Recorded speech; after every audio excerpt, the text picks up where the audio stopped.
let's see.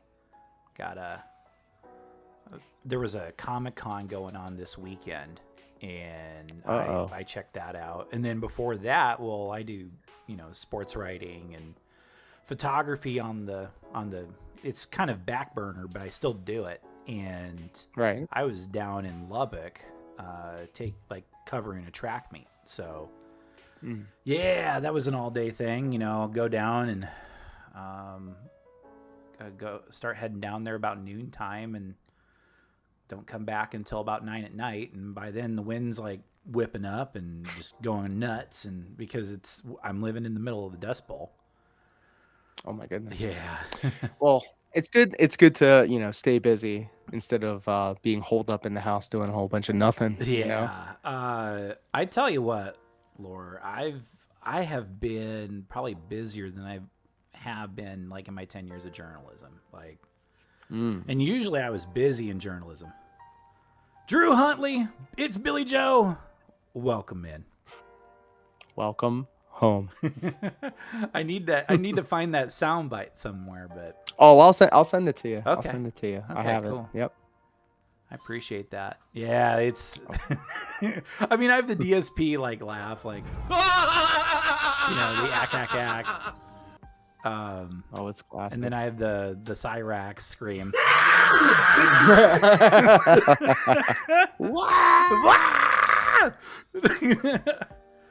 Oh yeah, I love the buttons. CJ doesn't hear them, and it happens, but that's okay.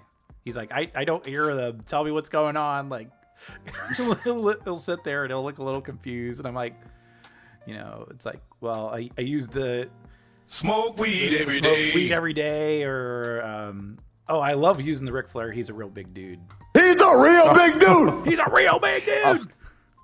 I'm constantly trying to find new sound effects to put on my board because sometimes I'll get a new one and then I overplay it and then all right, I need to dial it back a little bit, and then I'll forget that I have it, and then all of a sudden a perfect opportunity pops up and then it's there.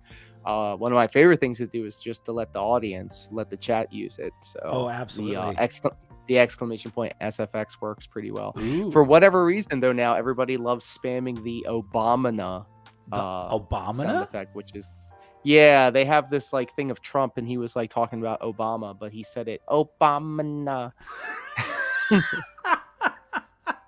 So for whatever reason, everybody was like, yes, this is the one. All right, let me see if I can send this over to you. Okay. Yep, there it is. All right. Nice. Let me double check and make sure it's not perfect. All right. Yep, there it is. And there it is. Appreciate you. Congratulations. That's awesome. Of course. I'm doing some what you would call forbidden math behind the scenes. I'm just doing some promotion. There you go. Yeah. Ever since I heard you say it, I was like, that's so good. I'm totally gonna borrow that. I'll go for it. I think I borrowed it from somebody else. Everything that I do and everything that I say is borrowed from somebody else. I don't have an original thought in my head. Well, when you fall over for about 20 years, that tends to happen. I've burned enough holes in my head. I have suffered enough concussions. I will have that short-term memory loss. It's already there, but yeah, I get you. Dadgummit. Me and my fat thumbs, dude. Brooks Looks, welcome in. Christopher, welcome in. Be sure. Oh, Chris, we gotta talk, bro. I'm a huge fan of this David dude. What is going on with that David dude? Well, and also, just a cheap plug. Check out the Cyrax show when you have some free time. Christopher does a really good job with the Cyrax show. That's how we first met and started chopping it up. He came over, and I think I was just watching one of his videos, the Cyrax show, and I had him subscribed. So since then, I've been seeing some things popping up on the timeline or in the feed. And then all of a sudden, since kind of Cyrax stuff kind of died down, I was like, well, who's this David guy? And who's this Cashman guy? Oh, God. So I was like watching some of these videos, and I'm like, I don't have time for this. So now I'm starting to talk like David. I'm now like trying to sneak in his little isms. He's like, just because, I'm talking to this person that's underage doesn't mean that there's anything bad going on. And I'm smacking my thigh going, what? What is this guy? What are we doing? Like, oh man. Oh, so I've been catching a lot of that. And like, they have a list in one of the posts on their YouTube page of all of these YouTube channels. Like the last one that I knew of was like Fudge Trolls or something like that. And I'm like, okay, so this guy definitely has a little bit of a touch of something, because ain't nobody making that many accounts just to make videos to, denounce the things that are being said about them. Sure. Wow. Jeez Louise. Yeah, I'd be interested. I know about Cash, because he tried to feud with John. He tried to beef with him. Shout out to John. What happened to him, man? John, yeah. Yeah, I know he was scrapping it up with a bunch of people and then just dipped off the face of the earth. And by the earth, I mean the internet. Okay. Look at that. Dashfire's in the house. Dashfire, let's go. Even though we did our prediction show, even though I gave him some grace, we did our predictions, and I said that the Bella twins were going to win the tag team championship match. I technically was half right, because Paige ended up taking Nikki Bella's spot. So right, I was like, all right, it's not a 5 out of 7, but I'll take the 4.5, which is still better than 4.5, or better than 4. Well, what's even funnier is that Rick Elsey, who I've had on the show a few times, he called it, because one, he's kind of privy, but he's also like a wrestling booker. So that's like, Rick's like, okay, all right, Nikki's gonna say she's not cleared. She's gonna bring in Paige, and then lo and behold, out comes Paige. Yeah. One of these times, what we need to do. And I need to like, we need to have like a little bit of a powwow, you, me, Dash, and Rick. And we need to figure out when we could do like a mega smart guys or something like that. But that, I know Dash is booked until July. I mean, he told me that, like, so I was like, I'll wait till July. I got time. Like, We're hot dudes. I mean, we even got PWR showing up on all of the episodes so far. That's 2 out of 2. I mean, he's more than welcome to stop by. And to clarify, I did say on Smart Guys that, he has full access to me. He can go to the streams if he wants to. He can reach out to me on Discord if he wants to.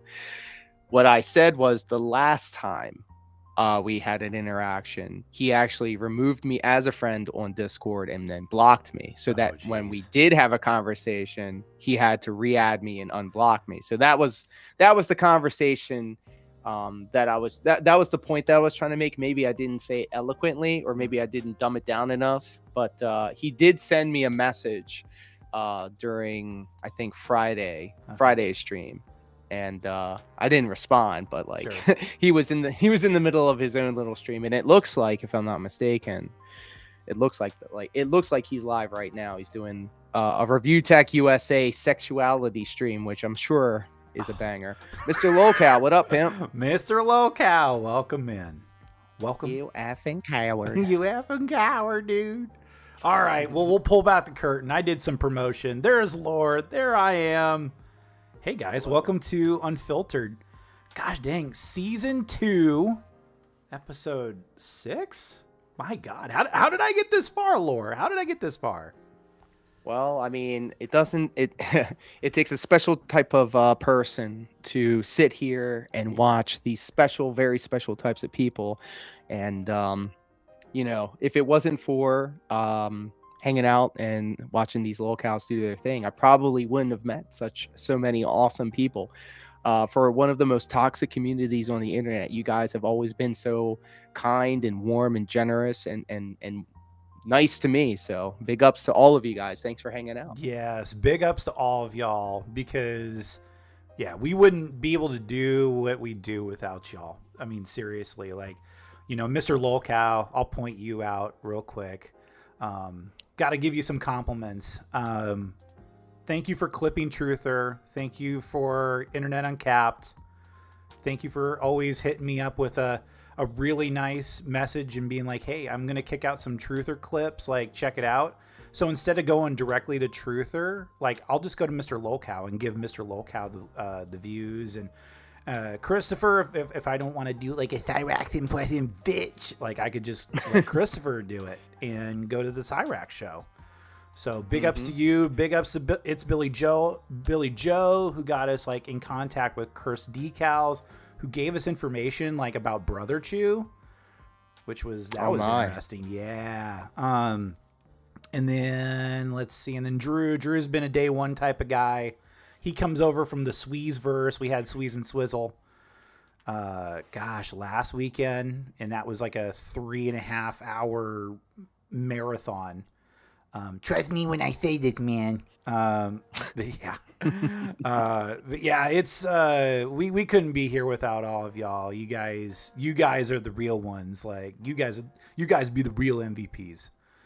In fact, yeah. You know, it's crazy because, you know, you have people that will specifically follow or, you know, make videos about different types of creators, and then it all kind of cross pollinates. And if it wasn't for people like PWR, I wouldn't have known anything about Anissa, baby. So I wouldn't have known anything about Anissa and iDubbbz, baby. So we got the anime Anissa waifu body pillow right here, and this is all because of PWR. I didn't know about Anissa and iDubbbz, and it was very recently that I realized that the iDubbbz guy is the same guy that did the green screen Zentai suit that jumped down in the kitchen and said, "I'm gay."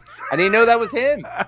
I knew a little bit of him from the Content Cop, when he would do his Content Cop stuff, and I was like, okay, all right, you know, he's trying. And then Anissa gets her little claws on iDubbbz. I don't know, like, it is what it is. Like, it kind of morphs into its own thing, and I don't know. Well, like I said, it's like I used to go to the last time we were chopping it up online. I was saying that CJ Holiday, he was my go-to for my Cyrax stuff when he was still on YouTube. Like, he was the channel that I always went to for Cyrax stuff, and I actually kind of take it as a badge of honor, like a little badge of pride, when people come and say, hey, you know, you're the reason I know PWR exists. So, you know, PWR, hey man, you're welcome.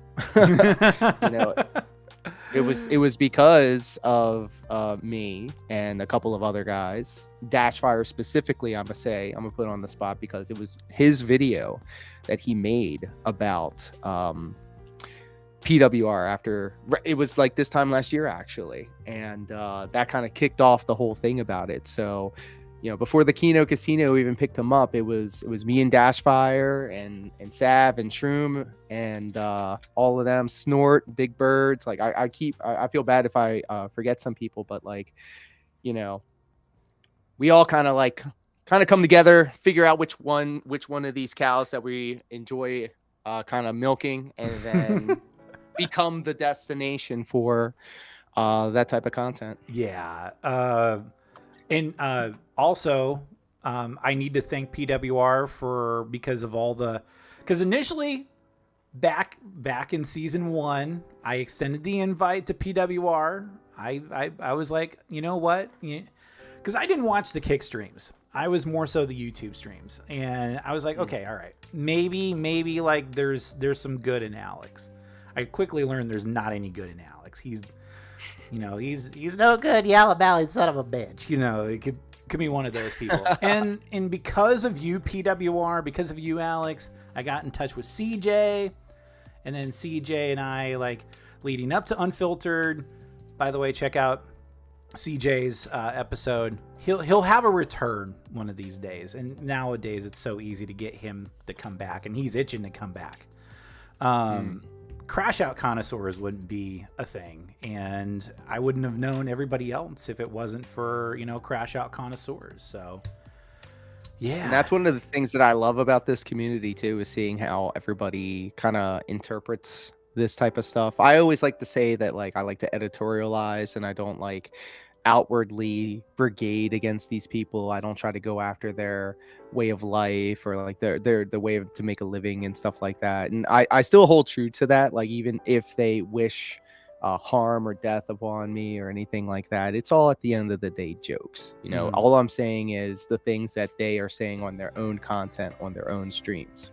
Right. And that, I think that brings up like the quartering, the whole quartering Kino Casino thing.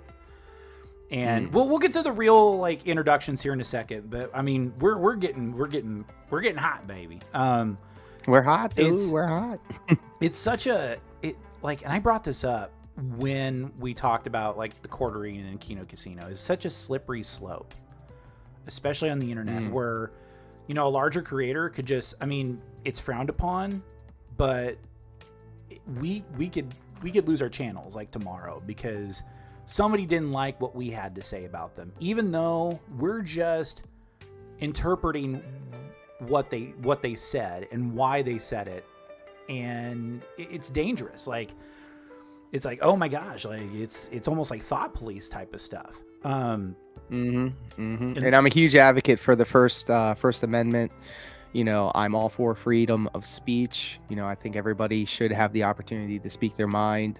I mean, obviously, of course, freedom of speech doesn't mean freedom of consequences, but to stifle another person's opinion or voice in any capacity, I feel is like unacceptable. Yeah, completely agree. It's such a slippery slope. It's dangerous because who's to say, and I made this like point a few streams ago. It's like, what's stopping Hassan Piker from going after more Pegasus, or what's stopping Truther from really going after us? He's got 50,000 subscribers where, hey, we don't even have 200 just yet.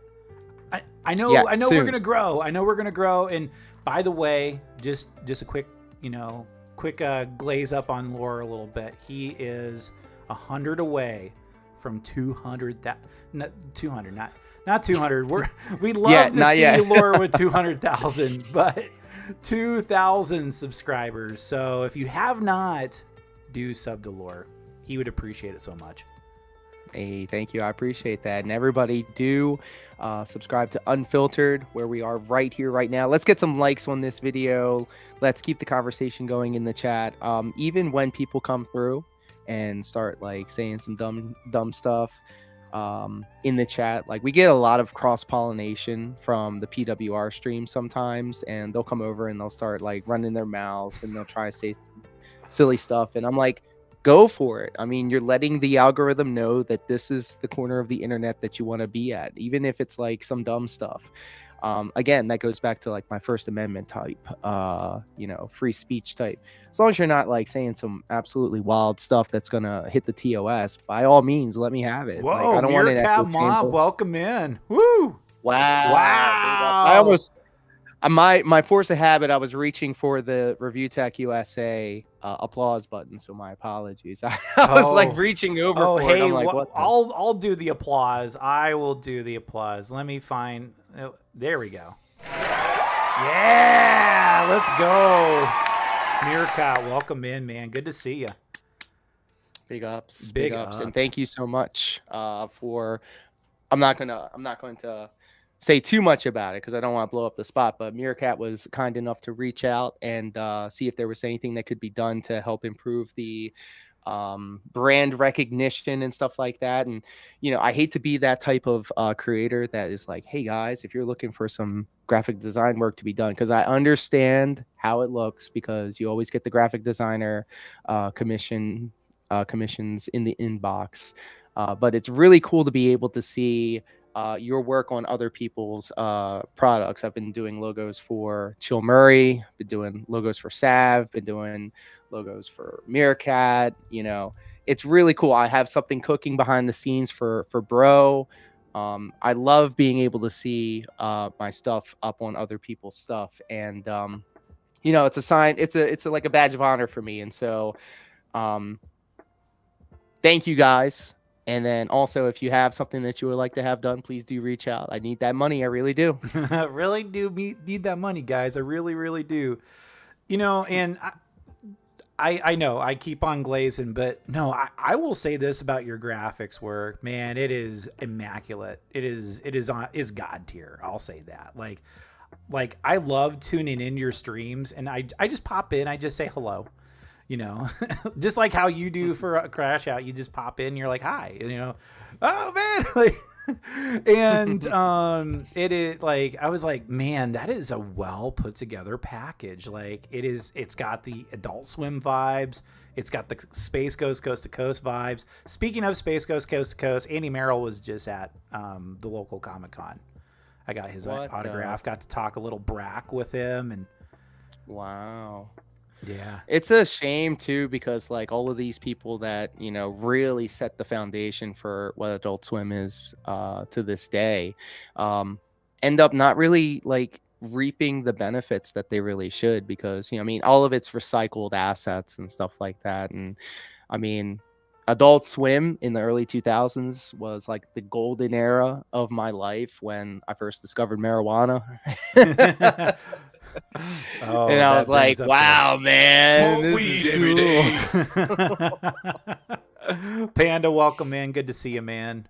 See, like, there's so much bleed over, and I love it because, you know, we get Panda who's part of like kind of the Sweeze universe, the Dalton Pruitt, Corn-Fed verse, and Sibling Revelry, and then Panda will come over and say hello, and let's go. Yeah, so we're getting a lot of crossover, and it's kind of it's sometimes it's a small world, you know what I'm saying? Where like a Meerkat Mob can cross paths with a Pandatron, and you never know. Maybe Dave Wrong the Stinker can come in and say hello, but you know, we'll get Dave another day. We'll bring back Dave. And thank you, Panda. I appreciate that. Like I said, none of what I do is original at all. Most of the stuff that I do is like a parody or like an homage to something else. I don't have an original thought that goes through my brain. So if you look at it, this thing right over here, this is actually PWR's logo that I just said, hey, you know, let's have another 3-letter, you know, logo here. So instead of a microphone, you got the weed leaf, and it's really cool to be able to see how other people create using like locales as their muse. Like going back to what we were talking about before, like we have people that write music, we have people that do the logos or designs or overlays and stuff like that. And it's just really cool to see the talent that these people have, and seeing them use their talents to share, you know, their creations with the wider community. Yeah. And the bounce off of It's Billy Joe, that still takes talent, though. You have to reimagine it.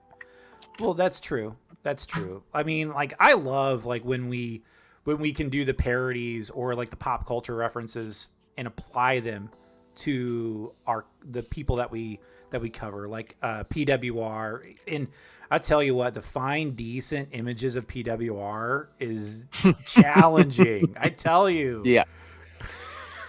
especially when like the majority of what you've seen of him is inside of that small little webcam. Yeah. And there is a process behind the scenes when I do get these thumbnails put together, and that's one of the things that, you know, really pushed all of this forward.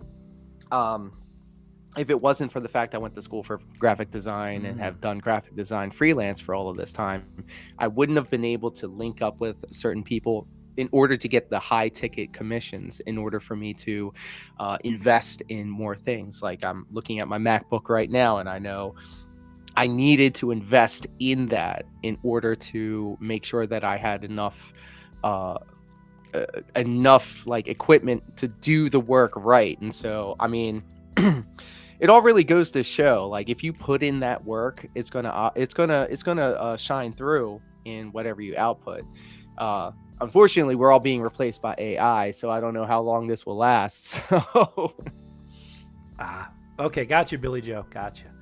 I know. I look at the screen and I'm like, it's Billy Joe, because like it's the full name, but I get you. But yeah, like it's man, I think about, you know, AI, and I'm like, okay, like it can be used as a tool. Like it's a double-edged sword, but if you know how to kind of harness it and kind of use it to enhance rather than replace, then I think, okay, it's got a place and people will accept it.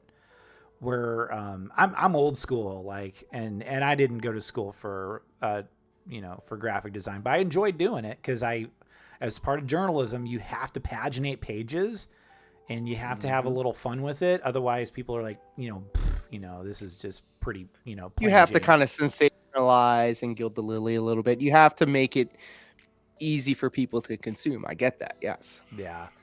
That, and it's kind of, I thought it was fun when I can blend in, the photography with the writing, with the pagination, and I'll spin it into a blender and make it into something that people can enjoy.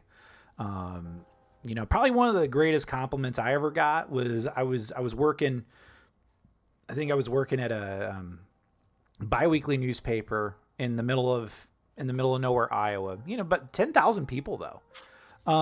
It was really cool because there was a kind of a parody account that covered like the local parochial. Like I called it the really cool parochial because if I named it, like not YouTube, but Facebook would strike it down. So instead of being like, okay, this is Kemper, Kemper Catholic, this is the really cool local parochial, so I had to kind of work around it. But the one of the parody accounts was like, oh man, what a generational run. So it's a struggle, but when you put it all together, it's you create some magic and you get people clicking on the thumbnails because that's what it's all about.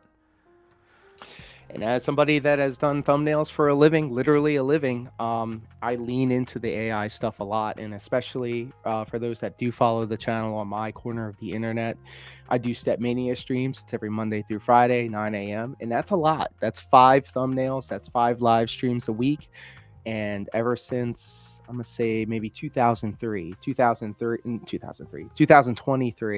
I was doing this. And, I was just like, figuring out how Midjourney works and figuring out the prompting and all that stuff. And so it was all kind of really raw and kind of rough around the edges. But now with a little bit of reps underneath my belt, I can go, okay, let's open up a new chat in Gemini or something like that and say, it's April.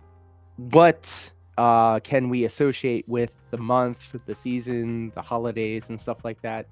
Just now, before we went live, I was talking with ChatGPT and going, I need to figure out how to make a thumbnail to celebrate 420, which is happening on Monday. Yeah, crazy. for that.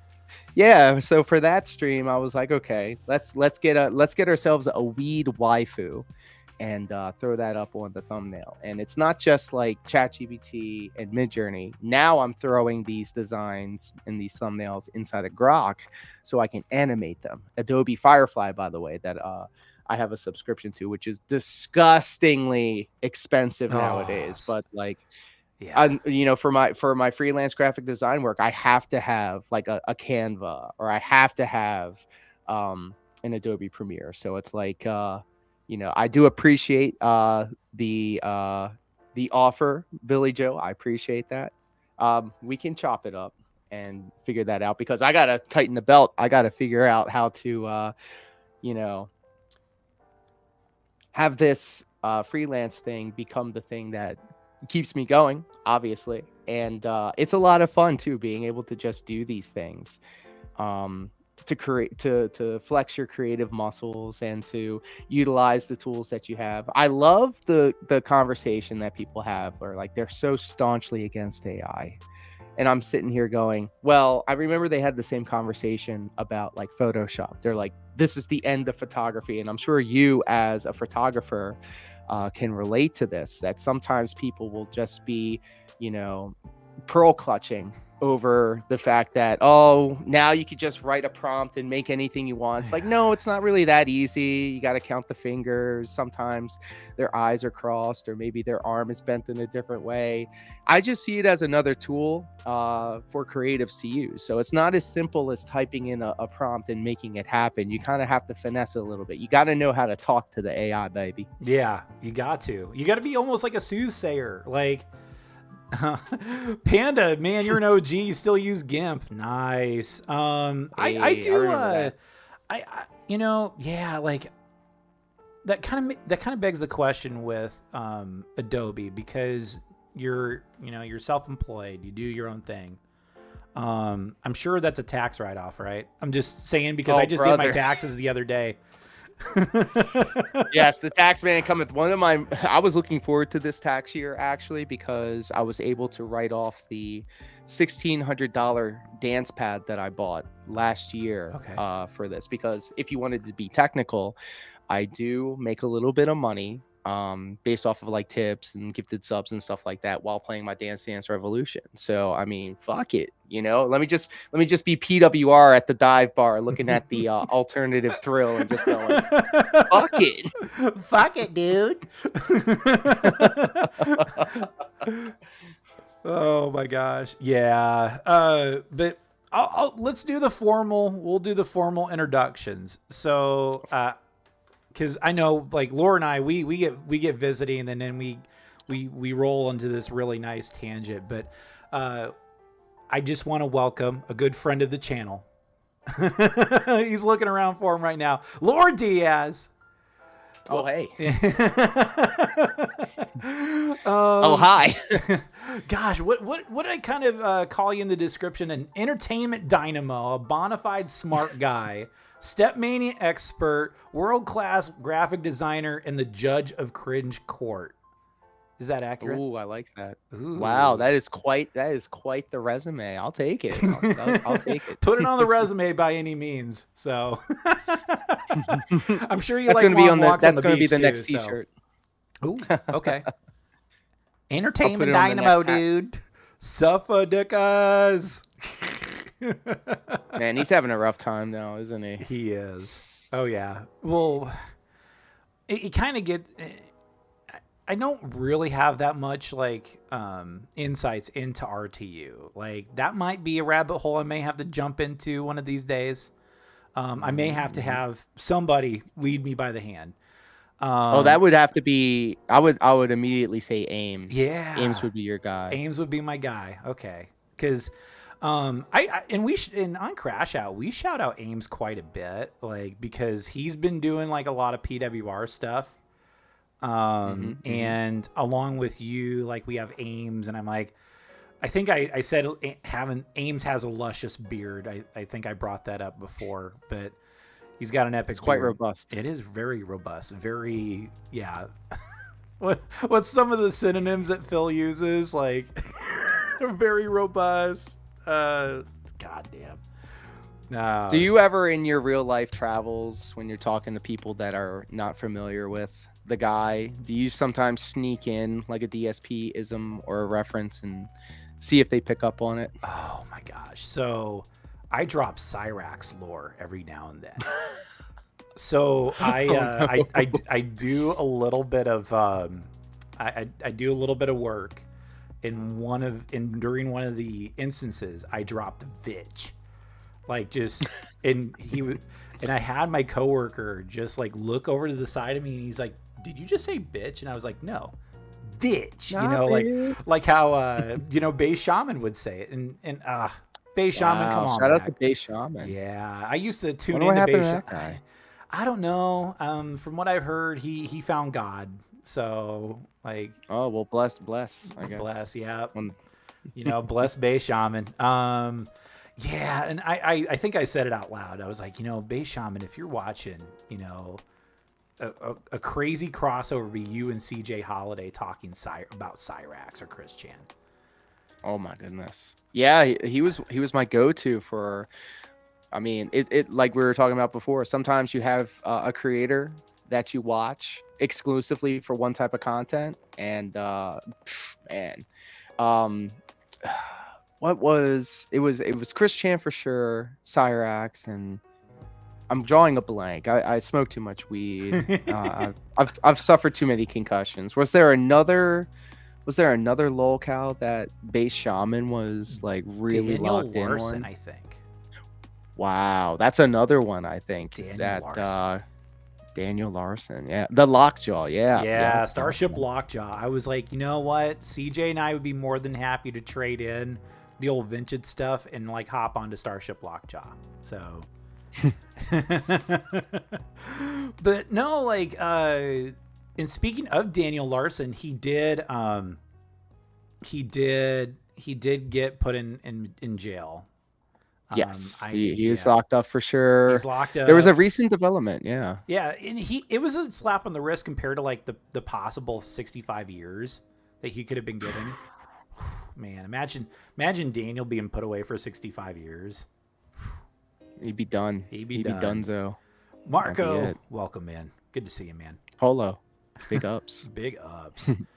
But yeah, like it's funny, like, that we get inspired by other creators, and then we become, you know, the latest generation of creators and you know, and observers and commenters. I think that's because I started off just tuning into Base Shaman, or because it was kind of like the Wild West for a while, where you know, you just catch like maybe videos of Cyrax, you know, storming out of the house with a baseball bat and trying to go after Aware Myself. And, you know, Danny Brown brought it up, and one of his guests was like, it's only got 5 views. And Danny Brown's like, I'm one of the 5, you know? And you never know. Like, it's always like these sleeper channels sometimes that like ends up blowing up over like the weirdest thing. You can have the best edited video with everything firing on all cylinders and it doesn't catch on, but then you could just have like a simple whatever uploaded, and then that will be the thing that everybody kind of latches onto, which is it's insane to me. It's insane to me that seeing how other people kind of present this content to other people. That's why I always try to do like with the Only the Best series that I have on my channel. I wanted to make series, it so by that, the way. Thank you. I appreciate that. I wanted to make it so that anybody could take that like footage and then just watch it on their channel and not have to worry about the language, because it's all like muted out. No dead air. I edit all of that part out, and essentially like because of that, I've had a couple of appearances, or at least my videos, on Mikey No More's channel, Too High for Stupid, even Review Tech's fat ass ended up watching an entire playlist of my shit. Suffer. Begrudgingly, he gave me a shout out. Yeah, suffer. Oh, that's crazy though. But I will, to bounce off of that, it is actually, instead of like trying to dig in PWR's stream and try to be like, okay, all right, where was the part where he freaked out about this? It's like, well, crud, we could just go over to Lore, and Lore's got all the best parts. I did see that PWR tried to parody that with Smart Guys, and he only like had like the best parts of Smart Guys. And it was like 3 minutes, and I'm like, what are you talking about? That was such a great stream, because I remember tuning in. It was awesome. I didn't even bother to watch it. I didn't even bother to watch it. It was such a non-issue to me, and I think it was that's too trash, dude. It sucked, dude. I think he has a clipper now, Misogynist, who's doing free work for him. Oh my god! Taking clips and putting them up on the thing, and then sometimes it'll be like, oh look, it looks like LOR Diaz only won 1 out of his past 9 matches, and I'm like, okay, this is pro wrestling. It doesn't matter. It really doesn't matter. Do not get it. It's about what goes on from bell to bell, rather than. I would dare say what really matters is the numbers that you see on the paycheck. There you go. That's where it really counts. That's why when people bitch about, and this is a great segue, by the way. I'll let you go off on WrestleMania a little bit. I got some thoughts. And by all means, I remember like just watching the show, and I was like, I enjoyed night one of WrestleMania. And then a friend of mine, good friend of the channel, good friend of mine, I've known him for almost 30 years now, Majin Craig, and he was like, I didn't think it was that good, and I was like, okay, I thought it was actually pretty decent. And all that matters to me is the talent gets paid, and people show up, the talent gets paid. So he was like, well, he kind of bitched about, too many sub 10-minute matches. And I'm like, but not every match has to be like a 30-minute Broadway. Look at me using inside baseball, but, whoa, buddy. Whoa, buddy. Yeah. But no, they all served their purpose. The talent got paid, and there were some WrestleMania moments in there. Like, Braun Breaker, hustling ass, going 23 miles per hour just to hit Seth Rollins with a spear. Like, that's pretty damn impressive. But I'll let you at it. So, I mean, PWR and all of them that try to like dig at me for saying, oh, well, you lost. It just kind of reinforces the idea that some people belong on the other side of the guardrail.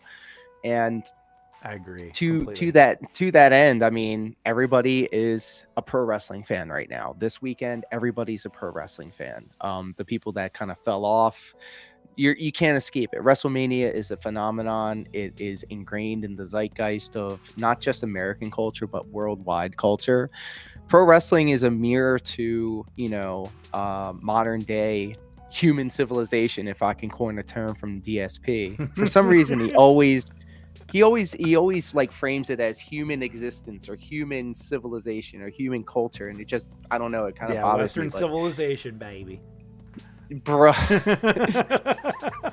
And like, it's also a communal thing. You get together with friends and family, and you have a spread, if you are lucky enough to have a bunch of people to watch the show with, and just like it's a communal thing. I feel like when you all come together, whether it be the Super Bowl, whether it be, the World Series or a WrestleMania, it's just a thing that people come together and do. And so it's more or less like a cultural thing. So we can all sit here in armchair quarterback and armchair book and say, well, I would have given Seth Rollins and Gunther an extra 15, or how come the women's tag team match ended this way?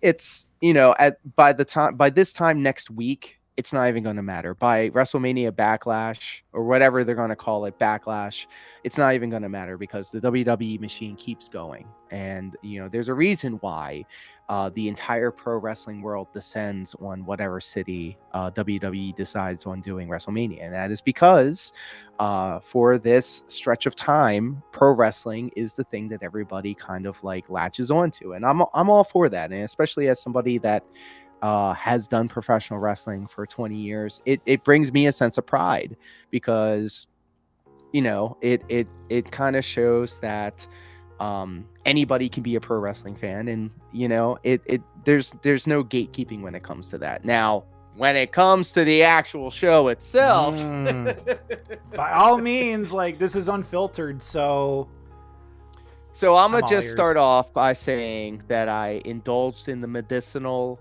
magical butter before the show.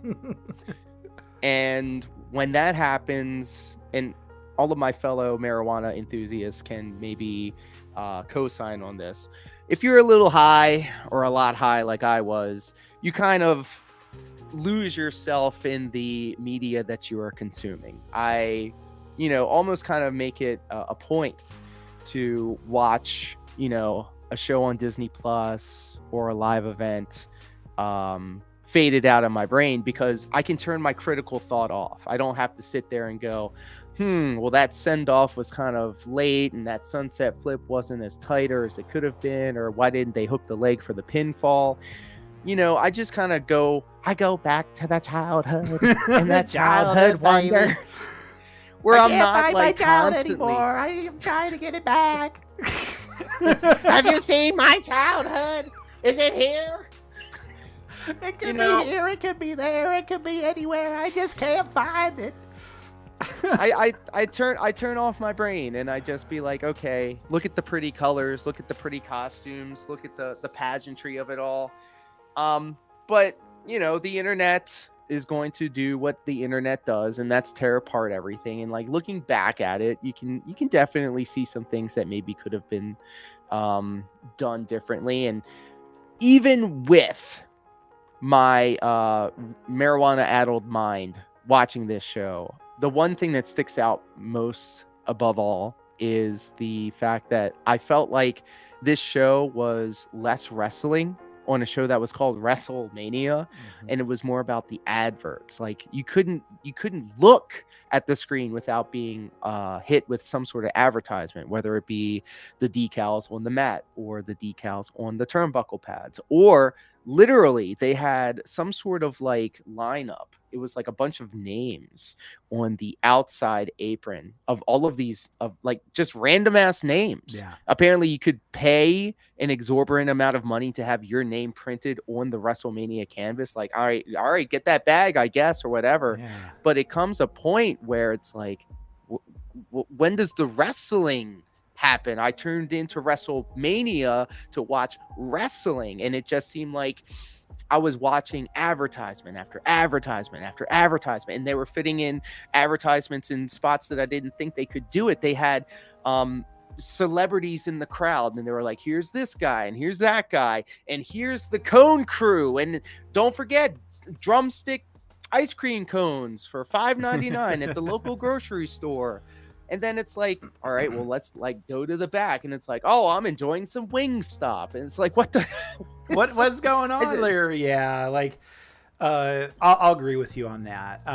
There was way too many advertisements. The one that stuck out to me the most, and you'll get a kick out of this, and I'm sure Meerkat will get a kick out of this too, is there was an advertisement for WWE champions. I was like, quick, please don't have Phil Burnell. Check this out. He might have to go after some hot, sweaty men. But brother, yeah, oh my gosh. I was like, dude, there was a WWE champions like advertisement. They're still doing WWE champions, but oh wow. So I was watching WrestleMania with a bunch of friends and family, and as soon as that advertisement came up, and this is like literally the meme breaking containment, because they all looked at me and they were like, isn't that the game that DSP plays? Like I'm their go-to DSP aficionado, and I was like, yeah, that's the guy. It's like the part in The Simpsons where Bart's sitting there and they're like, Bart, say the line. He's like, and then he says it. And we had him on our watch list. I watched the pirated copy, 0 ads. Attaboy. Hey.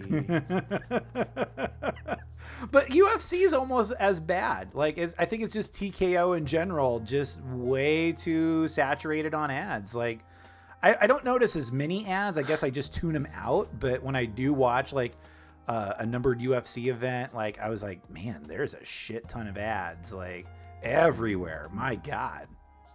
And I don't know how CJ just does it. He just laser focuses in and just concentrates on the fight. And I'm just like, they got slammed on the Cricket Wireless like advertisement, dude. Like, but, so the WrestleMania show, like overall, it did feel a little lacking, and it wasn't just because of all the ads.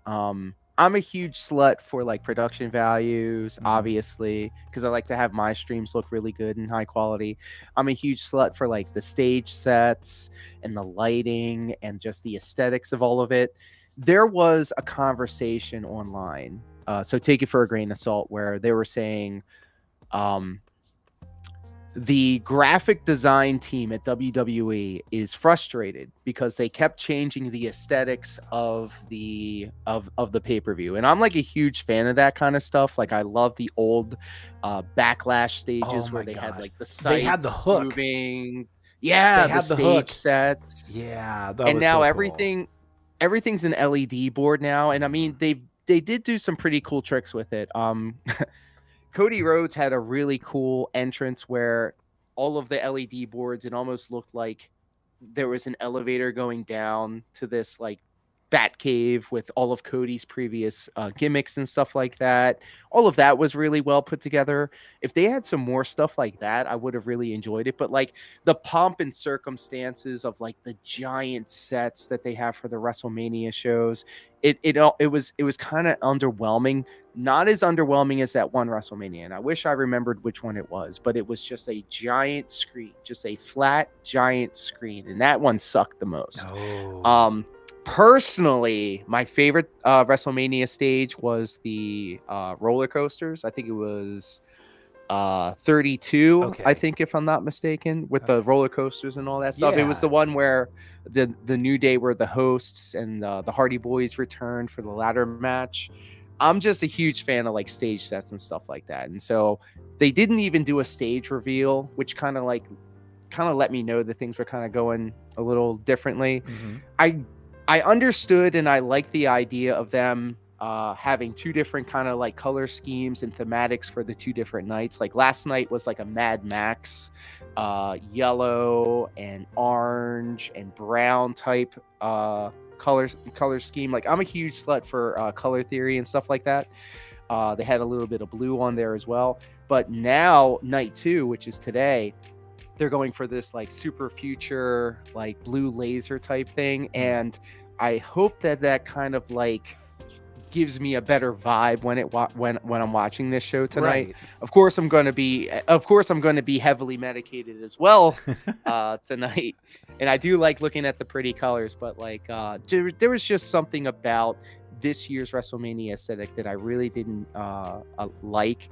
And this is the graphic designer part of me kind of coming through. And as somebody that does like graphic design specifically for wrestling events and wrestlers and 8x10s and all of that stuff, part of that process, of kind of coming up with the vibe and the mood and like the color schemes of a show, it kind of hurts me on a personal level when something is presented and it doesn't really grab you. And so I'll leave it at that. Like I see what they were going for, but I don't think they hit the mark with this one. I personally went to WrestleMania, the Hollywood one. Yeah. It was 39, I think.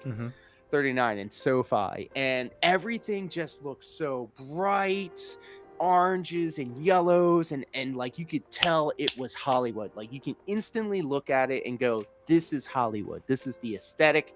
Like that was perfect. The stage looked amazing. It looked like it was something that took so long to put together, and I hate to keep like going back to the stage sets and stuff like that, but somebody made a WWE like 2K WrestleMania 42 concept, and that looked so much better and more coherent than the stuff that WWE actually put out for their show. Right. So yeah, like we're I mean, I'm an aesthetics guy. I like good aesthetics, even though sometimes I kind of fail at that every now, but I digress.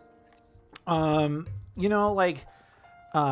why I kind of go with like kind of like the vaporwave look. I was like, oh man, this reminds me of the childhood, but it really it's just a good looking aesthetic. It's purples, it's dark, but still like you have colors associated with it.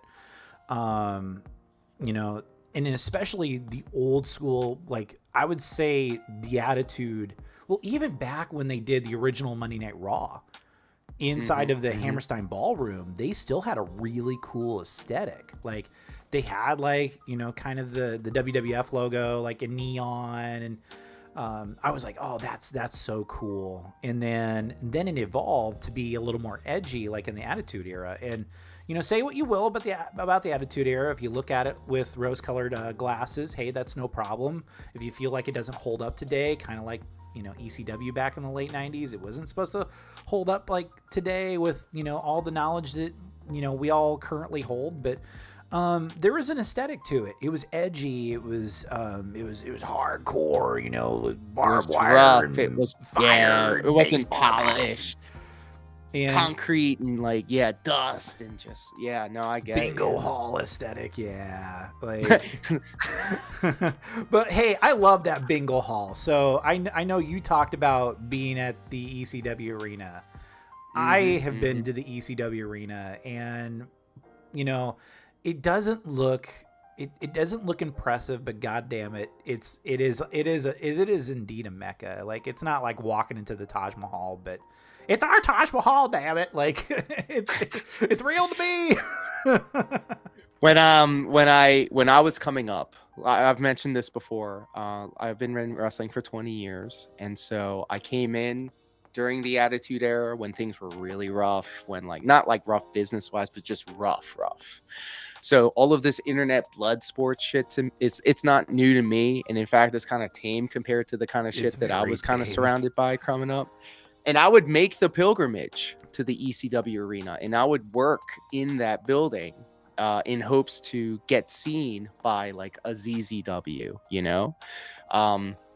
So I've had a couple of stints in that locker room and in that ring and in that building, and then going through the years of it being remodeled, and now they have a lot of lighting rigs, and they have giant screens and stuff like that, and everything's really well put together.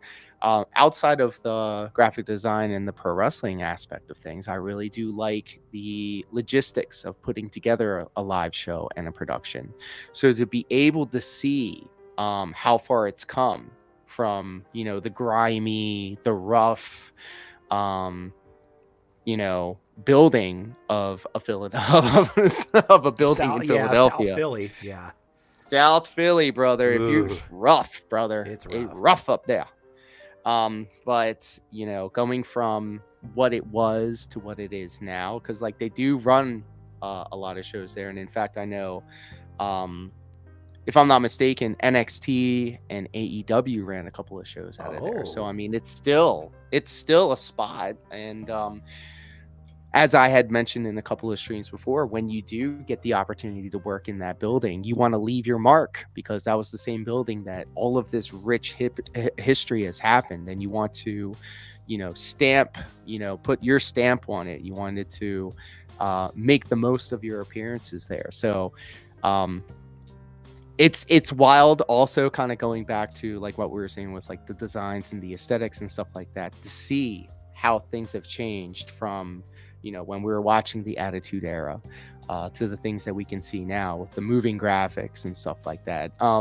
There was a Twitter page that had a link to a video, and it was like a moving match graphic back in the day on Raw, where it was like, I don't know, Chris Jericho versus The Rock or something like that. And they had Ric Flair as the special guest ref, and they didn't have an image of him wearing a ref shirt. So they had these two guys doing their movements or whatever, doing like their I'm ready to fight you pose. And then Ric Flair's in the middle, but it's a cut out picture of Ric Flair's head on somebody else's body, bro. And it looks like ass. And they did not just use it for that one match. They reused it in another match. And it's just like, this is a multi-million-dollar company. They couldn't just fly Ric Flair out and put him in a ref shirt in front of a camera for a couple of seconds. Like, come on now. Yeah, that does get a little ridiculous. Although I was always impressed with how soon they could get like the talent to come in and get pictures of them with like the championship title or whatever. Like, it could be where, like, let's say The Rock won the WWE championship, and then the next night on Raw, boom, there he is with the belt over his shoulder. And, you know, it was so great. And then what I've noticed is like it evolved, and then it got really good, and then it got kind of, then it just got really bland. But I mean, I just remember like where everything was kind of more uniform with like the graphics packages, where, you know, it's just like, it was more like the Raw had its own distinct one, SmackDown had its own distinct one. and it just came up as the name, and maybe like a few stats, like, you know, Matt Hardy used to do, like he would do the whole, you know, he'd do the V1 gimmick, and it'd be like, I remember from one of the video games, like it was like, you know, Matt Hardy sleeps in the nude, you know, and I'm like, what? I don't need to know this information. Like, what are we doing? Like, it was before its time, and this was like for all of the elder millennials out there, you know, back in my day when Matt Hardy was doing his V1 gimmick. Uh-oh.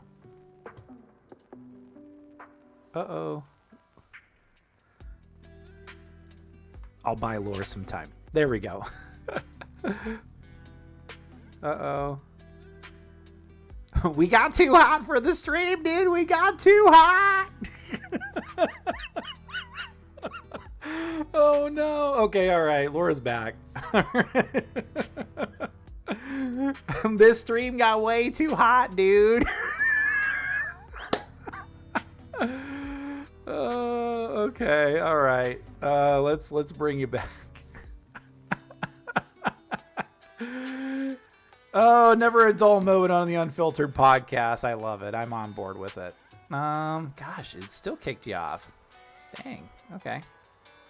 I'm doing some forbidden math behind the scenes too. Okay. All right. Let's see. Let me go Tyler solo. Okay. Got too hot. Oh man. Okay. All right. Okay. Huh. Video Ninja had a hard time. I mean, just couldn't comprehend all the awesomeness going on here. I'm going to buy Lore some time. Buy him a little time here. But, okay. Uno momento. Okay. But hey, chat, how y'all doing? Drew Huntley, I see you talking about your karate championships, man. Straight Kumada style. Okay, how about now? Yep, I can hear you. Okay, let's get you back in here, dude. Sorry about that. No, you know, it's fine. I was like, we got too hot for the stream. It happens. It happens, man. Yeah. This is what happens when, you know, like the irresistible force meets the immovable object. Things start breaking down. But that's fine. What I'm going to do, let's do a little bit of, need some rest holds. Ah, there we go. There we go. Perfect. Yeah, throw a rest hold. Rest holds. Rest holds. Sorry about that. Yeah, it's all good. Nah, it's all. So, to your point with the rest holds, yeah, I think it's funny because if you watch one pro wrestling television match, you've seen them all. If you see anybody throw on a rest hold, it usually means it's going to like a commercial or they're doing an advert, or obviously they got something else going on that they want your attention on. So they'll have somebody in the earpiece being like, all right, go on the rest hold, brother. Or slap on the rest hold. If you get really blown up or hurt or something like that, just throw on that rest hold. You're good. Throw on the rest hold. Okay, there we go. And then we'll do that. Doing some gimmicks here. Let's see if I can pull this off. Okay. Fingers crossed. Fingers crossed. Oh my gosh, yeah, I know, right? There we go. All right, we got the man back. We got him back. Hey. Welcome back. Yeah, sorry about that. Like everything kind of blinked. Everything kind of blinked off on my side, so I don't know what the heck happened. We're just too hot, dude. We're too hot They're for out the here stream. trying to end my whole effing career. Trying to end my career, dude. LOR DIAZ, this is what you get. I can't forgive you. Jeez Louise. Okay, all right. People probably had enough of my PWR impressions for one day. excluding me, so we can keep that out of it. Who has the best PWR impersonation? Yeah, I'm saying Ames. Ames? Oh yeah, Ames has a pretty killer impression. I will admit that. Yeah, that's now that I think about it. But I'll slide this into a different direction. So I mean, you spent 2 decades in pro wrestling. You know, what are along with like making that pilgrimage to the ECW arena. What do you feel is like some of your more favorite moments in within the squared circle or even on road trips? Because the guys always have road trip stories. Yes, I got a couple of them. One of my I can really put my cap on this. Okay. I did get a paycheck from the WWE. I do have a Vince McMahon check. And that was because I did some extra work for WWE at around 2017, 2018, I think. It was me and a couple of other local guys. And it was a pay-per-view on Sunday. It was Monday Night Raw on Monday. And then it was a SmackDown taping on Tuesday. And even if they don't use you for television, so let's just say for an example, and I'll get to this. They needed to get somebody carted out because of an injury or because of a beatdown that was so bad or something like that. They would usually use some local talent in order to, see how they do, just to kind of like get an eye on them and see if they are acclimated to the industry in a way. Because a lot of this too also kind of comes hand in hand with if they feel like you're a big ass mark, or if you're difficult to work with, or they want to scout to see who potentially they could snatch up and put on their shows. And so this is a good opportunity for that. So it was me and a couple of guys, and we did these 3 shows. You get paid no matter what, which was really nice. And usually on the SmackDown, before SmackDown, they'll actually, let you have a tryout match in front of everybody, which was like really, really, really scary. I can imagine.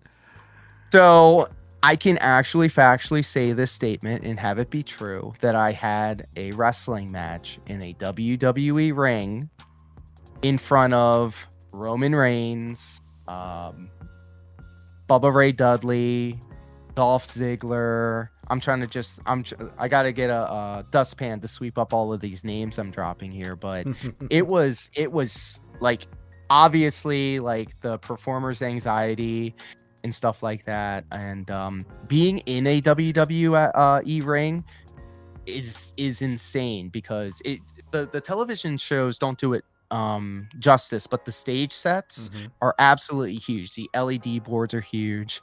The ropes that are actual ropes, they are super tight. Like, and I'm a short king, I'm not even gonna front. 5'5", 155. I'm a cruiserweight, 205 live, whatever. Yeah. The ref that they had, one of the refs that they had at the time was also he was signed, but he was also a local guy, so I knew him. And he kind of like walked me through how to navigate the WWE waters. And he was like, bro, if they want to try a move on you and they ask you if you wanted to use a crash pad, say no. I'm like, all right, cool. Say no. He says, you might want to hit the ropes first before you, do anything, just to kind of get a taste for it. I'm like, all right, bet. So I ran and hit the ropes. And like these ropes are made for people like the Big Show, like Viscera, like God, Viscera, Big Daddy V, baby. Yeah, Yokozuna and stuff like that. So I hit the ropes, and it's like I'm hitting a brick wall because those things are tight. And I actually had the opportunity to do like a missile drop kick off of the ropes. That was actually the finish that I went for. And it was like climbing a ladder, like a ladder. That's how tight the ropes were. Interestingly enough, the padded floor around the ring, probably the softest thing in all actuality. I took one step onto that padded floor, and it was like walking on a cloud. Because it's a 20 by 20 ring, it has a lot more give. But because I'm I'm such a small boy, I don't really have enough weight to kind of push it down. So taking a fall in that ring felt like I was taking a bump on like a porch or a concrete floor and stuff like that. But it definitely that one time being able to actually wrestle in a WWE ring in front of literally the guy that's going to main event WrestleMania tonight. Like, that's what the boys do. The boys, they will come out and they'll see all the local guys try to do their tryout matches with each other. And it's like obviously like a car crash. You want to see it to see how these guys are going to embarrass themselves. And I don't blame them. No, I don't blame them. But thankfully I had a couple of friends who like have actually done the damn thing, and they, you know, kind of pass along this information, and they'll say, hey, when you're up there, you got to act like you've been there. You know, you got to act like you've been there before. You can't be starstruck. These are not superstars. They're your peers, you know. Make sure you shake everybody's hand. Make sure they all know who your name is. And beyond that, Ric Flair doubled my payday one of those days. So WWE has these runners, essentially, for lack of a better term. And what they do is that they'll go out and grab stuff for the talent or for people or whatever like that. And for whatever reason, Ric Flair grabbed me because I was like walking through a hall going to the extras locker room. And he was talking with Stephanie McMahon in the back. And he needed his belt from his hotel and a pair of shoes that he bought from a local Nordstrom. Okay. Ric Flair is notorious. He has, you know, he kind of has like a mush mouth, you know, when he talks. Yeah. And so when he saw me walking by, and he grabs me up and he goes, do you know where Nordstrom's is? And I knew he said Nordstrom's, but the way he said it was like, and I'm also deaf in one ear. By the way, I'm being very vulnerable with you guys right now. And so like Nordstrom's, and he goes, yeah, Nordstrom's. And I'm like, of course it's Ric Flair. I got to be like, yes, sir. I know exactly where it is, sir. And he goes, I need you to go to my hotel and pick up a belt that I left there, and then also go to the Nordstrom's and get these $1,000 shoes that I just bought. And I'm like, well, Stephanie McMahon is standing right next to him. And I'm like, and I look at her and I go, hey, how's it going? Nice to meet you. I'm wondering if this is okay. Are you okay with this? And like, of course, you've got Stephanie McMahon there. Yeah. If she says it's okay, if anybody gets me like heat for this, because I literally have to leave the arena, drive to go get this stuff, and then come back. I feel like if I had the stamp of approval from Stephanie McMahon, who is also a sweetheart, by the way, an absolute sweetheart, really cool. She goes, absolutely. Okay, that's cool. And so before I even did anything, before I even left the arena, and we all know Ric Flair is notorious with his money. He doesn't have a money making problem, just like DSP. He has a money spending problem. Yeah. All right. So Ric Flair, he pulls out this wad of cash out of his pocket and peels off a couple hundos, right? And he gives it to me and he goes, here you go. Go ahead and take care of that. And I said, in my head, I'm like, I didn't even do anything yet. And this dude just gave me some, like, he just doubled my payday for the night. And I said, I'm getting right on it, sir, Mr. Flair. And so I went out, grabbed his belt from his hotel room, and then I went to the Nordstrom's that was local to get these shoes that he had bought. When I got there, the guy or the girl or whoever at the Nordstrom's were like, I don't know about that. Like, they didn't get the order, or they don't have the shoes or whatever like that. And I had his contact information. I had his phone number, and I was like, oh, gee, I got to call Ric Flair and tell him that they don't have his shoes. Oh, no. So I call him, and I'm like, hello, Mr. Flair. Just wanted to let you know that I'm at the Nordstrom's, and they have no record of the shoes that you had just paid for. And they were like $1,000 shoes or whatever. So he's like, put him on the phone. Oh, shit. I give the person at the Nordstrom's my phone, and you can hear him, you know, yelling, cutting a promo on this dude. He's a real big dude. $1,000-something on these pair of shoes, and you say you ain't got them? You sure as shit got my money. XYZ, whatever. And so after what felt like forever, you know, because I'm looking at the clock too, and I'm like, the show's about to start. And how am I going to sneak back in to the arena and then hopefully have a spot on the show if they have something for us? So it's like, all these things that are kind of coming together, and I'm not trying to like put any more stress on these guys, because I know, as somebody that does live events too, like the day of a show is very stressful. Yeah. And so, anything that could go wrong can go wrong. I then got the phone back, and the person at the Nordstroms were like, you know what? We actually do have the shoes, and here they are. So whatever Rick said or whatever Rick did, it got the shoes to happen. So I got the shoes, I got it all packed up, and I went back to the arena. And I got back to the arena, and I caught one of the agents who happened to be a former professional wrestler. So I knew who he was, and I was like, "Excuse me, I'm looking for Ric Flair. I have something that he sent me out to go get." And he goes, "Oh, he's ringside.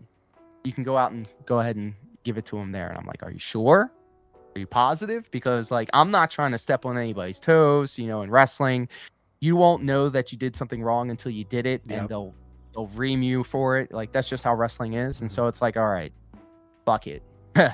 Let's just fucking go. So I end up walking out, seeing the massive stage, literally for the first time and all of that. And there he was. He was sitting ringside. He had Dolph Ziggler and Ash by Elegance hanging out with him, and they were all having a conversation. So I kind of sheepishly walked up to both of them, all three of them.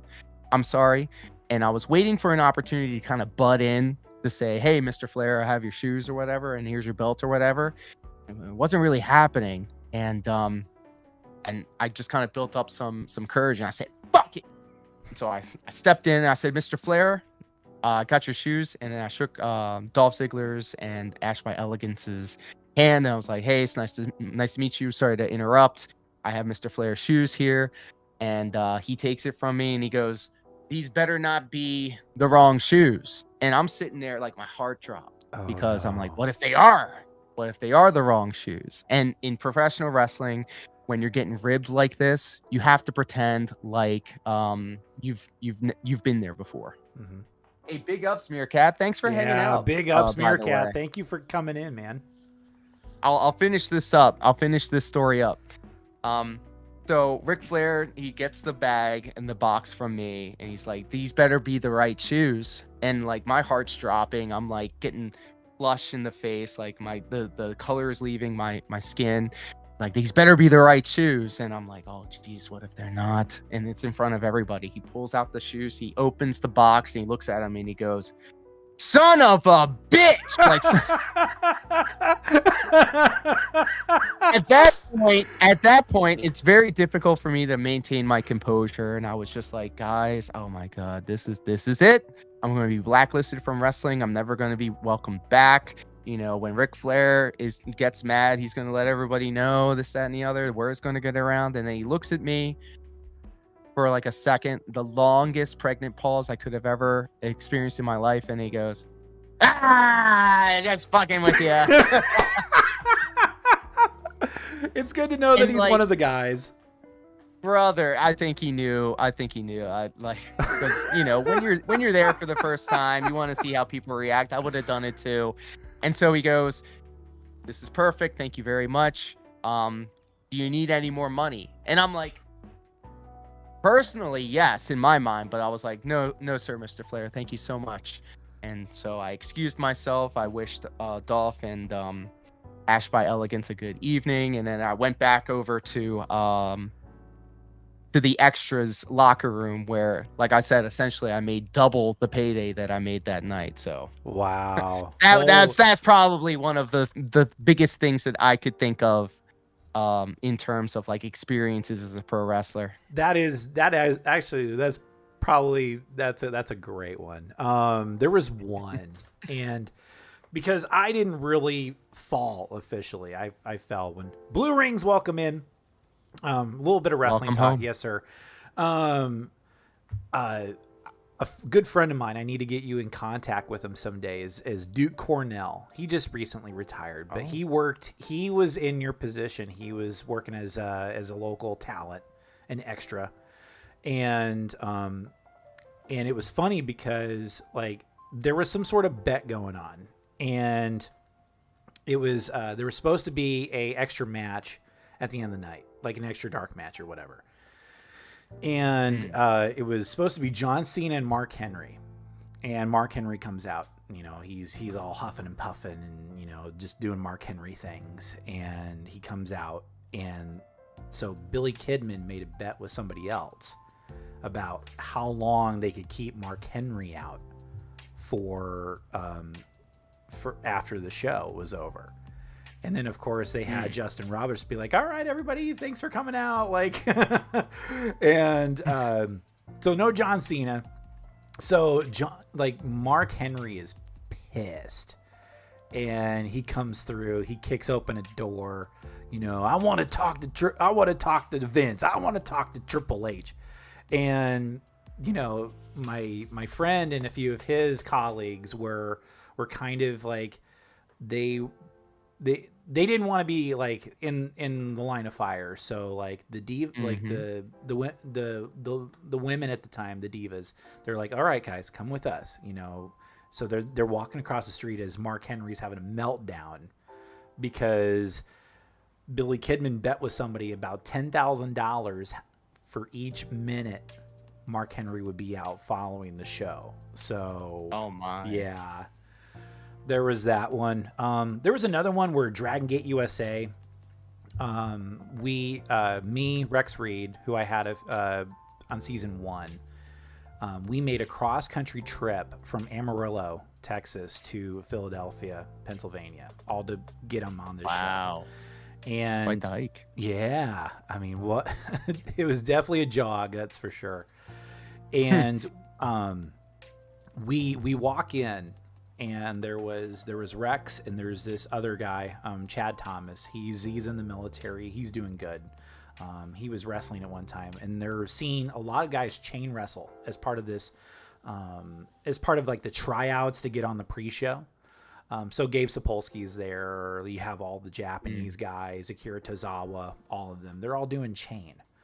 So Rex looks over, and Chad is like, "Why don't we just do big moves?" And so they go in. They go in and they just start doing big moves. Boom, boom, boom. Do like, you know, a little tight 3-minute match. And all the Japanese guys are all popping. Like they're all going nuts. Just because it's all big moves. It's not chain. And when it came down to picking guys out for the pre-show, Gabe looked at this guy called Scott Reed, who I haven't heard of. Never heard from ever again.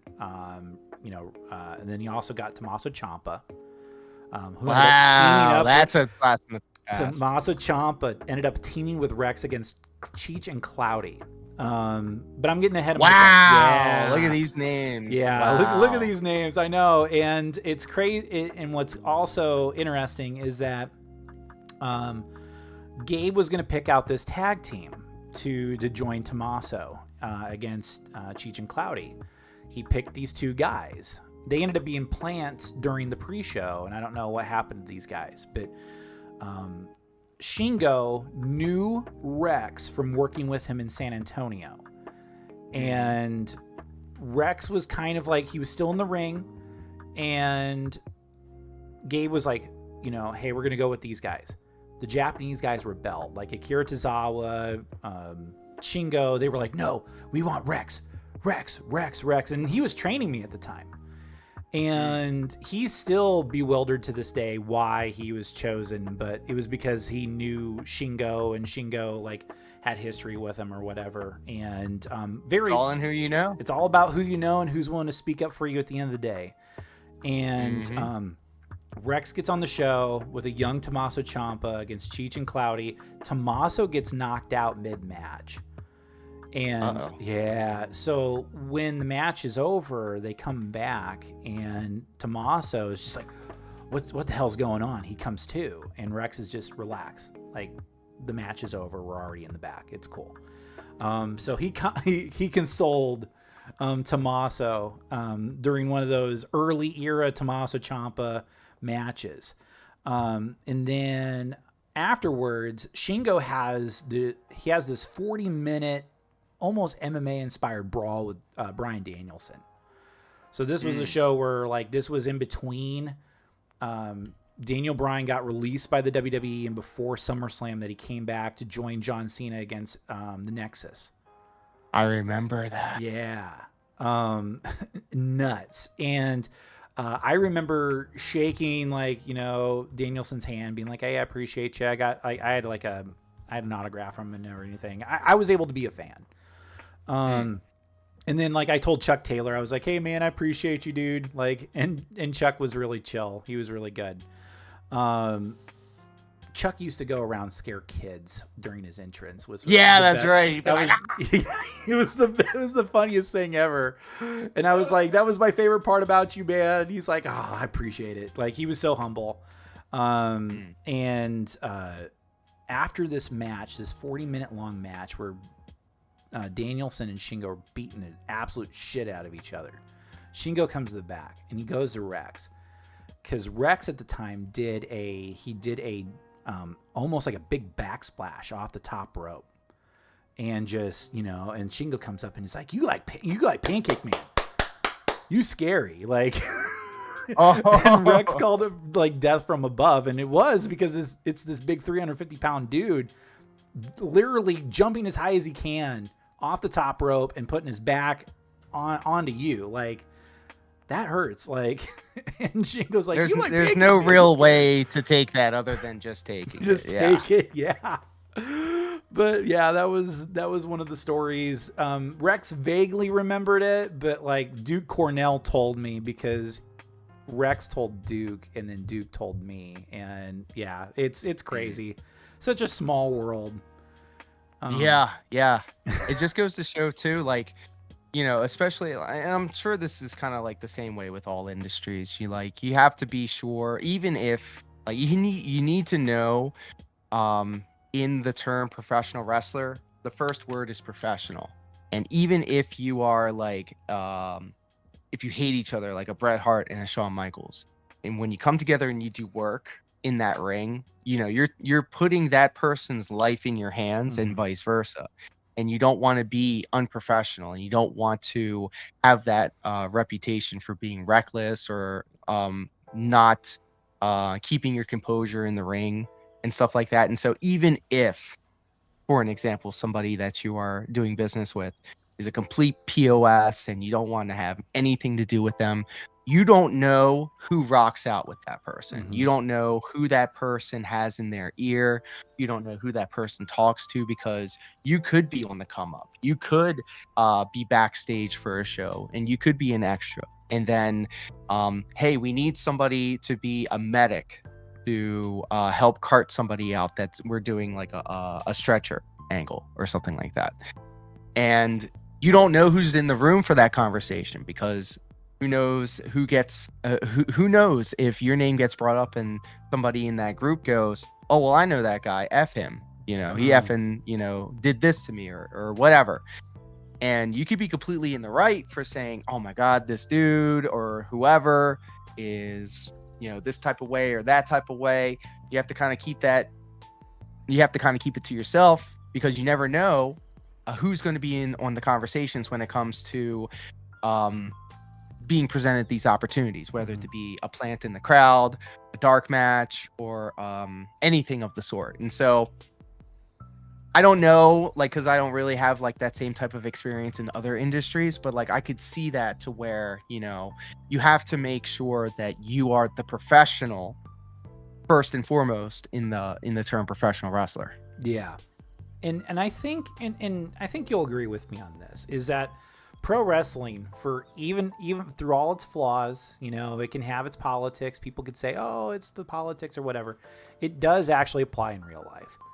I've, in dealing with, some politics, and I never really felt like I got politicked out. I still get involved with Squared Circle Pro, and shout out Squared Circle Pro out of Lubbock, Texas. Shout out. To where I'm doing play-by-play, and and I still have people trying to tell me what to do in my ear, and I'm like, okay, that's cool. But I tell them, thank you so much for your feedback and trying to help me out, because I know you're trying to help me out. Yes. And I could complain about it. I can vent to it in private and be like, oh man, but I was like, I know where you're coming from, and I'm like, okay, and I can get better from that, so thank you, and I was so gracious to him.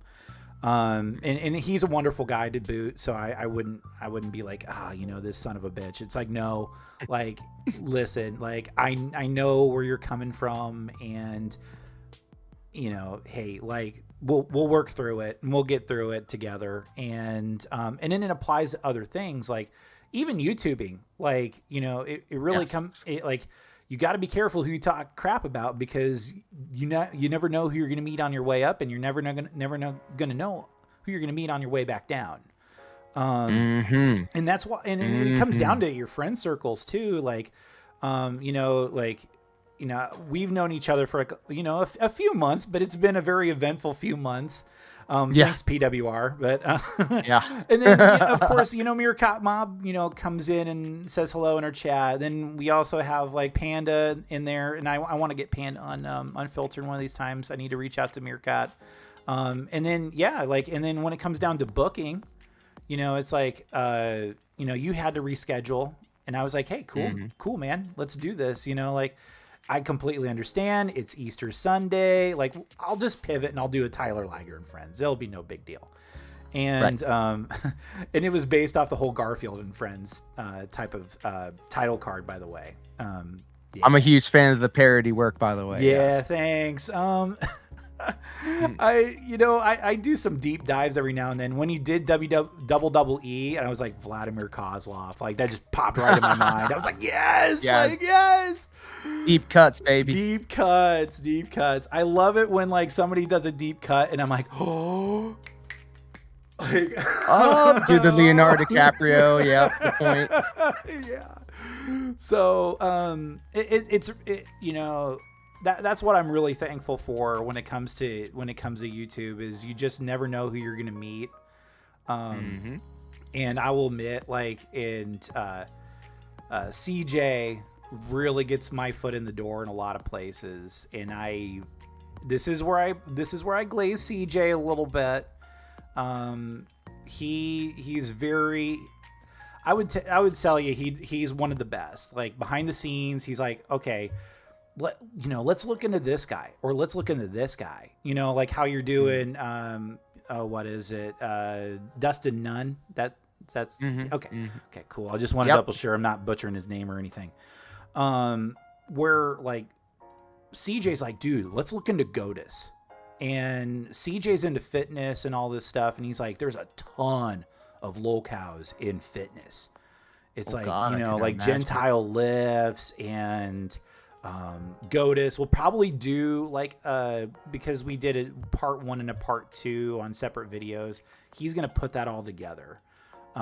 So that'll be very interesting, where we were just grossed out by the guy. Like, he's eating fermented raw meat, and he's like beating up women, and somehow these women still want to be with him. And I'm like, what? Like, how does this person? Oh my gosh. Yeah. This guy, he's something else. Like, we were just going through a Coach. Sounds like it. Yeah. A Coach Colton video. And we were like, what? Like, does this guy really exist? Like, he comes off like as this like just psychopath, like even worse, like a sociopath. It's like you're putting Edward from like Twilight with Ra's al Ghul from Batman together, and you come up with GOATUS, and then you get like Gentile Lifts, who's just goofy. He just shows up with like a mask, or he cosplays going into the gym, and he's also really just goofy as hell on Instagram, and he squeals like a pig, and I'm like, okay, all right, whatever, dude. Dice Gay, welcome in, man. So Huntley over here in the chat's got it right. All fitness influencers are on the juice. That's also the same way with pro wrestling. Yeah. You've got everybody all roided out and flipping their shit on you over some dumb shit, but it's very tough to not take the stuff personally. But then you have to kind of think about it like, well, obviously this guy's not in his right state of mind, because he's all juiced up, all roided out. And I mean, I'm not going to sugarcoat it. That's just the way that it is. It's an aesthetics style. industry. They want people that look jacked. You're not paying a ticket to see somebody that looks like your neighbor. You want to have somebody that has the muscles and stuff like that. And so I get it. You'll never see my happy ass. You'll never see me in there. No, I'm not. Look, and that was the thing of it. Like, I also see that their hairlines are receding, and I kind of have that Latino temper myself. So I just don't see the thing of it. I like the acrobatics of it. I like the cruiserweight style, and that doesn't really lend itself to like getting all yoked up. So instead, I'll just go for the vascular look. Instead, I'll go for that instead of the roid rage. Yeah. Or what Panda calls the foid rage. Oh. Oh boy. Yeah. And I'm a skinny, I'm a skinny guy by default. And, people are like, oh man, you have such a cool look to you, but, do you need to get your arms bigger first? And I was like, I get you, it's all right. But along with, like pro wrestling moments, the road stories, everything like that, what do you think is kind of been, other than PWR, blading himself, yelling, screaming out your name, live on stream, what are some of your favorite moments in YouTubing, like, thus far? And then I'll add on another question, like, what goals do you want to achieve while you're on the platform, dude? Well, right now I've been putting a lot of work into my DDR stuff, and not just like doing the streams, but like doing a lot of the automation after the fact, getting the shorts put together, uploading them across different platforms, and just essentially like everybody comes for the locale stuff. They come for the detracting stuff for sure. And I'm kind of on the tail end of my pro wrestling career. Like I said, I've been doing it for 20 years. I'm perfectly happy just doing the graphic design for different promotions, and that's guaranteed work every month. It will keep the internet bill paid. It'll keep the Adobe subscription paid. But essentially, like, pie in the sky, like, I would love to be able to just have like some sort of like sponsorship or some sort of like real backing when it comes to doing these DDR streams, whether it be like pre-workout, or maybe a specific brand of shoe, like a running shoe or something like that. This all kind of like, all of these things that I do in terms of like the pro wrestling, the graphic design, and the DDR, it all came from things that I was doing as a kid when I was in high school. I went to school for it. I discovered DDR right after I graduated high school. Pro wrestling, obviously, I was doing backyard wrestling when it was the Attitude Era and stuff like that. And so it's just like, I always, when you have those movies where the villain has that speech, that monologue where they say, we're not that much different, you and I, when he's talking to the protagonist. Like, I kind of feel that way sometimes with PWR, because he does spend a lot of his time talking about like the peaks of his youth and recapturing the feeling that he had when he was a kid playing video games and stuff like that. And to an extent, I kind of feel the same way, because I'm still holding on and doing the things that I did as a kid, growing up throughout my life, and it's enabled me to do a lot of cool things like we were talking about before with Ric Flair and all of that stuff. And to be able to have a Meerkat reach out to me and say, hey man, I got this idea for a logo, what do you think about that? One creative to another, and just being able to like get up on here and have conversations with you and CJ and Dashfire about the things that we love.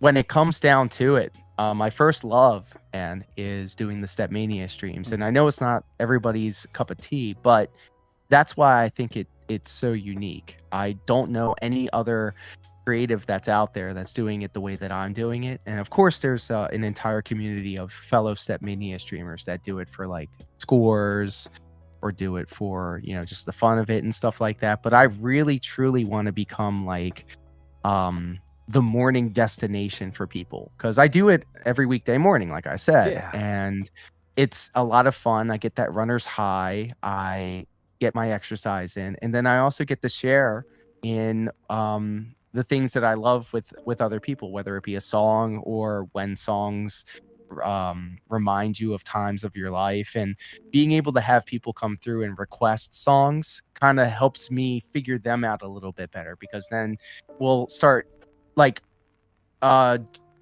really finding a common ground off of like, hey, let's just do an entire 5 sets of songs that are like early 2000s boy bands, or we had a set where we were doing nothing but like disco songs and stuff like that. And like, no other way in a conversation could I just be like, so who's your favorite boy band, NSYNC or Backstreet Boys, you know?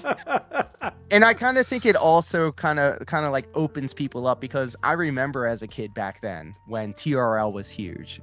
It was cool to not like the boy bands, but like nowadays, like the present sucks, the future sucks.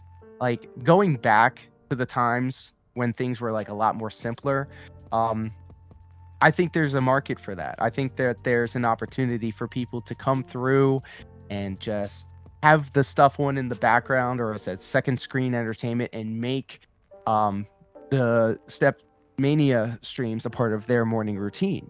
And so ever since 2023, I was doing this kind of like seriously.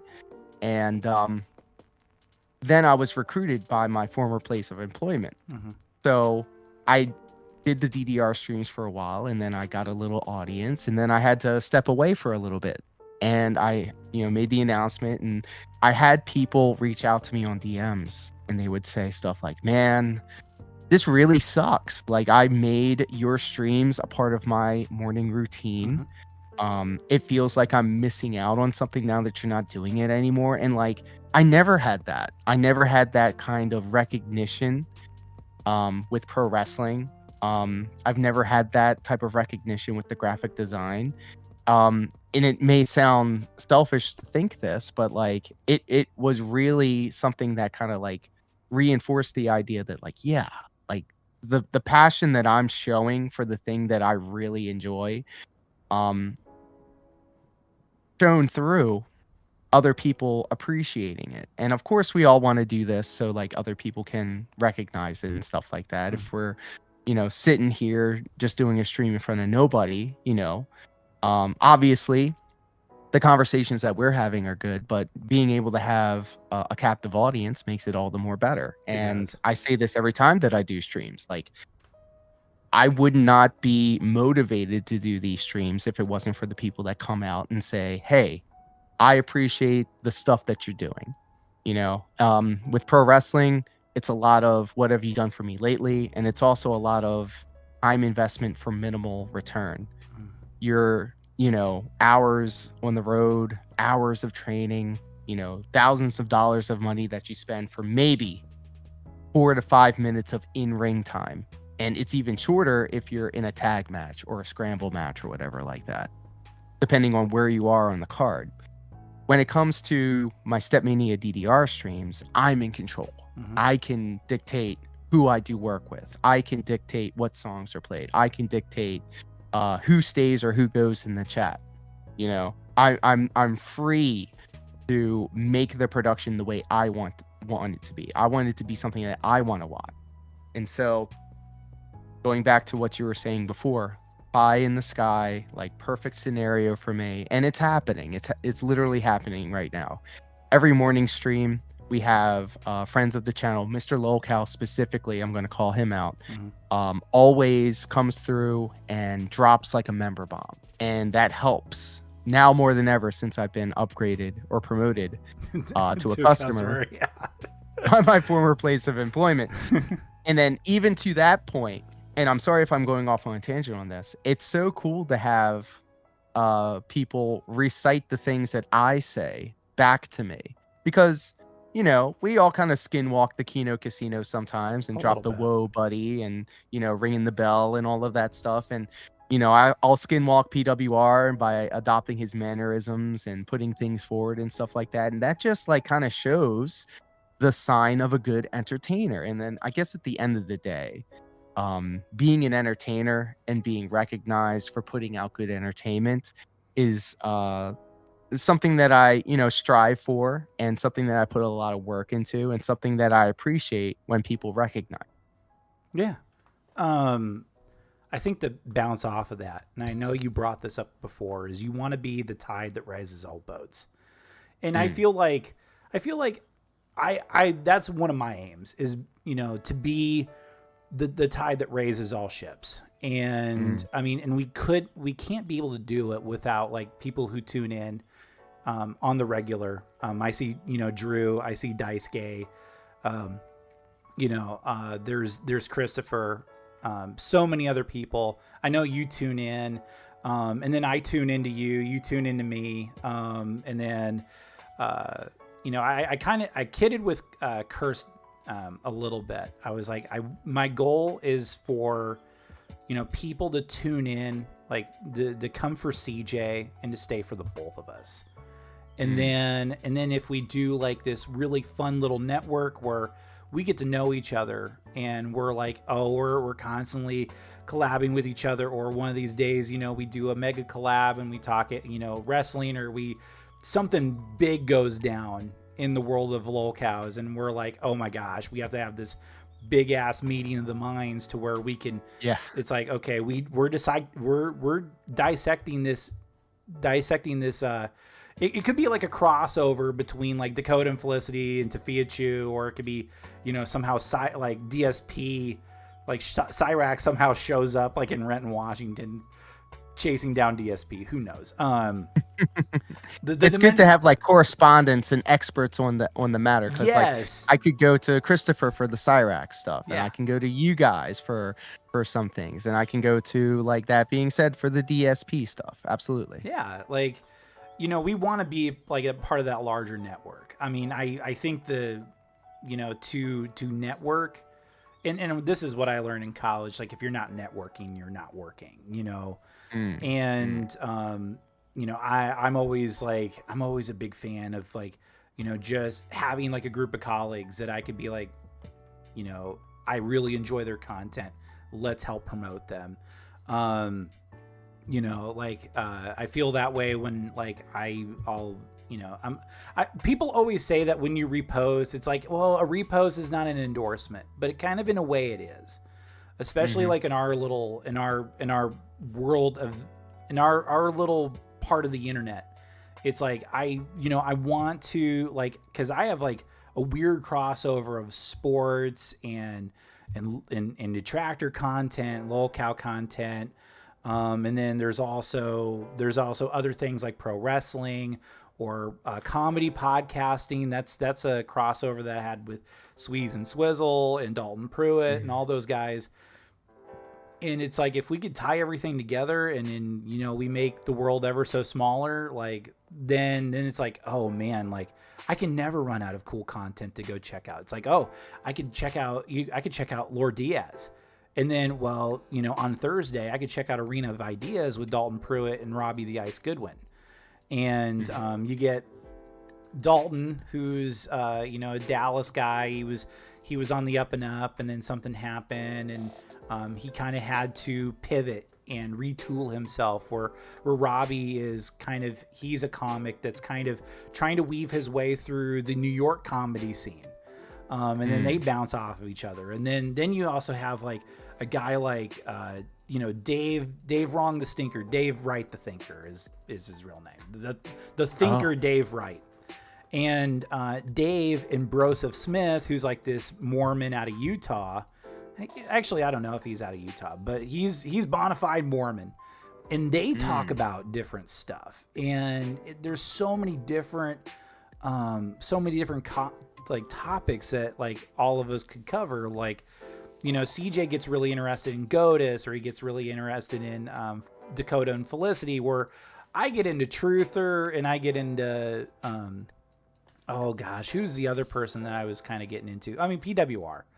We'll just throw Alex under the bus right there. But but through me and you, like CJ's like, I really I'm really interested in seeing what PWR is up to because, I mean, we don't have King Cobra JFS anymore.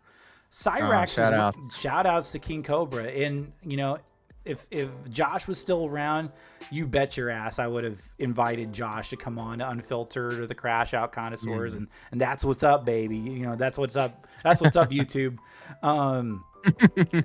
Yeah, like, or like it was kind of weird because like these locales or even these little niche things that all of us can get into, there's people out there that we can weave into and we can, you know, it's like, oh man, like, oh, do you really like you really like DDR? Oh man, Lord Diaz, he's got just the ticket for you. Like, and it's crazy too how many detractors are actually like old school DDR heads. Like, I won't name drop a couple of them, but they're like heavy hitters in this industry. And we'll have some conversations behind the scenes. Like, I'll make a post about like, I'm going to just do DDR streams on Kick for a little bit. And then they'll go, man, I don't want to go to Kick. I usually just watch you on YouTube, but I don't say anything in the chat. And I'm like, all right, well, King Be Cruel, I'll name drop him. He's a huge old school DDR head. He rocks out to the Captain Jack all the time. And so me and him, we end up chopping it up about more things than just DSP stuff, which I think is incredible. I know Sav is a rhythm game enjoyer as well. Okay. She's been doing a lot of like Clone Hero streams and stuff like that. And so like she was trying to like, I was asking her, I was like, how did you get your stuff set up? Because like if it was the other way around, that could be like, okay, so this is how you download the song, this is how you install the program and stuff like that. And it's crazy how much cross-pollination is there and how much is potentially available when it comes to like, oh, if we're looking for what is that big girl's name called? It depends. Dad follows her all the time. She wears the hijab all the time. Is it Dad, Frogan? can you help me out? Huh? Is it Frogan? No. Oh my God, I feel like such an idiot. Foodie Beauty. Foodie Beauty. Yeah. Where she? I'll tell you what it is. I'm not even high yet. I was like, I'm not even going to be buttered yet. I'm going to wait until after, and then I will indulge in the medicinals. I wanted to be bright-eyed and bushy-tailed, but I feel like it's actually working against me because I'm sure I would have picked up the Foodie Beauty name right off the jump. Right. Yeah, like, yeah, it's such a weird, small, fascinating world we all live in. I had one more thought to kind of share. And of course, it just right as it jumps in my head, it decides to jump out. But I think a good way to end it is this. And it'll probably turn into another 20-minute rant, knowing you and me put together. But I would say, you know, one of my favorite moments so far, and I know that for both of us, the better moments are yet to come. The more incredible moments are yet to come. You know, the 2000. You know, for me, it's just getting that crossover to 200 sometimes. But no, like I think one of my favorite moments is when Cyrax dropped a slur, like on, like, cause we were watching, like, I think it was like Music Biz Marty was doing this music competition and Cyrax was one of the judges. And Cyrax, of course, like they do like Suno, they do the AI stuff, and or then there was one that did like a kind of a cool mix, and it had like, you know, it had Cyrax drop a slur, and CJ and I caught it right at the same time. We were like, whoa, like, and we started laughing. And CJ was so worried. He was like, man, we're gonna get taken off. We're gonna take it off so bad. I was like, dude, if we play it cool, you know, YouTube won't come after us. But speaking of like YouTube and Kick, I know you talk about Kick being, you know, kind of your preferred platform. I was going to pick your brain about that because I was like, okay, like I know YouTube casts the widest net. And and don't get me wrong, man, I love YouTube. Yeah, YouTube is like, that's like the first app I go, like first thing in the morning. Yeah, it's not me swiping left or right on Tinder. It's me, you know, checking my views and seeing how our videos are doing so far. And I know you become a slave to the system, but like I've noticed because of the whole quartering thing, and I know we talked about it a little bit. I mean, I feel like if you built up an audience enough, maybe, just maybe, they could be like, hey, like I really am attached to LOR Diaz, or I'm really attached to CJ Holiday or Tyler Liger, or that being said, and then, you know, move over to, you know, somewhere where it's a little more lenient, like Rumble or Kick. Yeah, I mean, where, you know, Casino's at, and they're probably going to be there for a long time. And hopefully they get that situation cleared up with the Clips channel. I hope that guy is going to be supported. And I know that Here. PPP and Warski, they have their editors back too, so they'll do whatever they can. But I mean, where do you see kind of like the platforms go? Because I feel like Kick's gaining a lot more momentum. I feel like Rumble is starting to chip away. Even though like Rumble, like you don't get like this, you get the more interesting, the more spicy like advertisements as compared to like YouTube. But where do you see things go, man? So I started the streaming career on Twitch, and I cultivated that for a little while, and I was doing really well on there. Then I was like, you know what? Let's expand over to YouTube. I had the YouTube channel since 2006. I showed some love to that, and then ended up getting that to partner and doing really well on there. All of this quartering stuff gives me pause, because obviously, like, anybody that I talked about on that channel could just go, okay, I'm hitting you, you know, and it could be gone in a moment. The same way it did for the Kino Casino Clips channel, which, you know, is very unfortunate. And it really goes to show, like, because a lot of people have a lot of things to say about the casino, but one thing is for sure, giving Flake, I think that's his name, the ability to earn a very good living doing the YouTube channel, was, you know, a gig that I wish I had. You know, I did joke sometimes that, like, because I did do clip farming for a bunch of other channels for a while, and I saw the money that they were making. To a point that I brought up previously, you know, if I put the same amount of work and effort that I did in other people's channels with my own, I would be making that same type of money. But with all of this current quartering stuff going on, it gives me pause, because I'm thinking to myself, well, this channel that I've had for over 26 years, or I'm sorry, for over 20 years, it could be gone tomorrow. I could wake up to the email saying your channel is no longer monetized. And so I've been trying to reach out and do a little bit more on Kick, and reach out and do a little bit more on Rumble.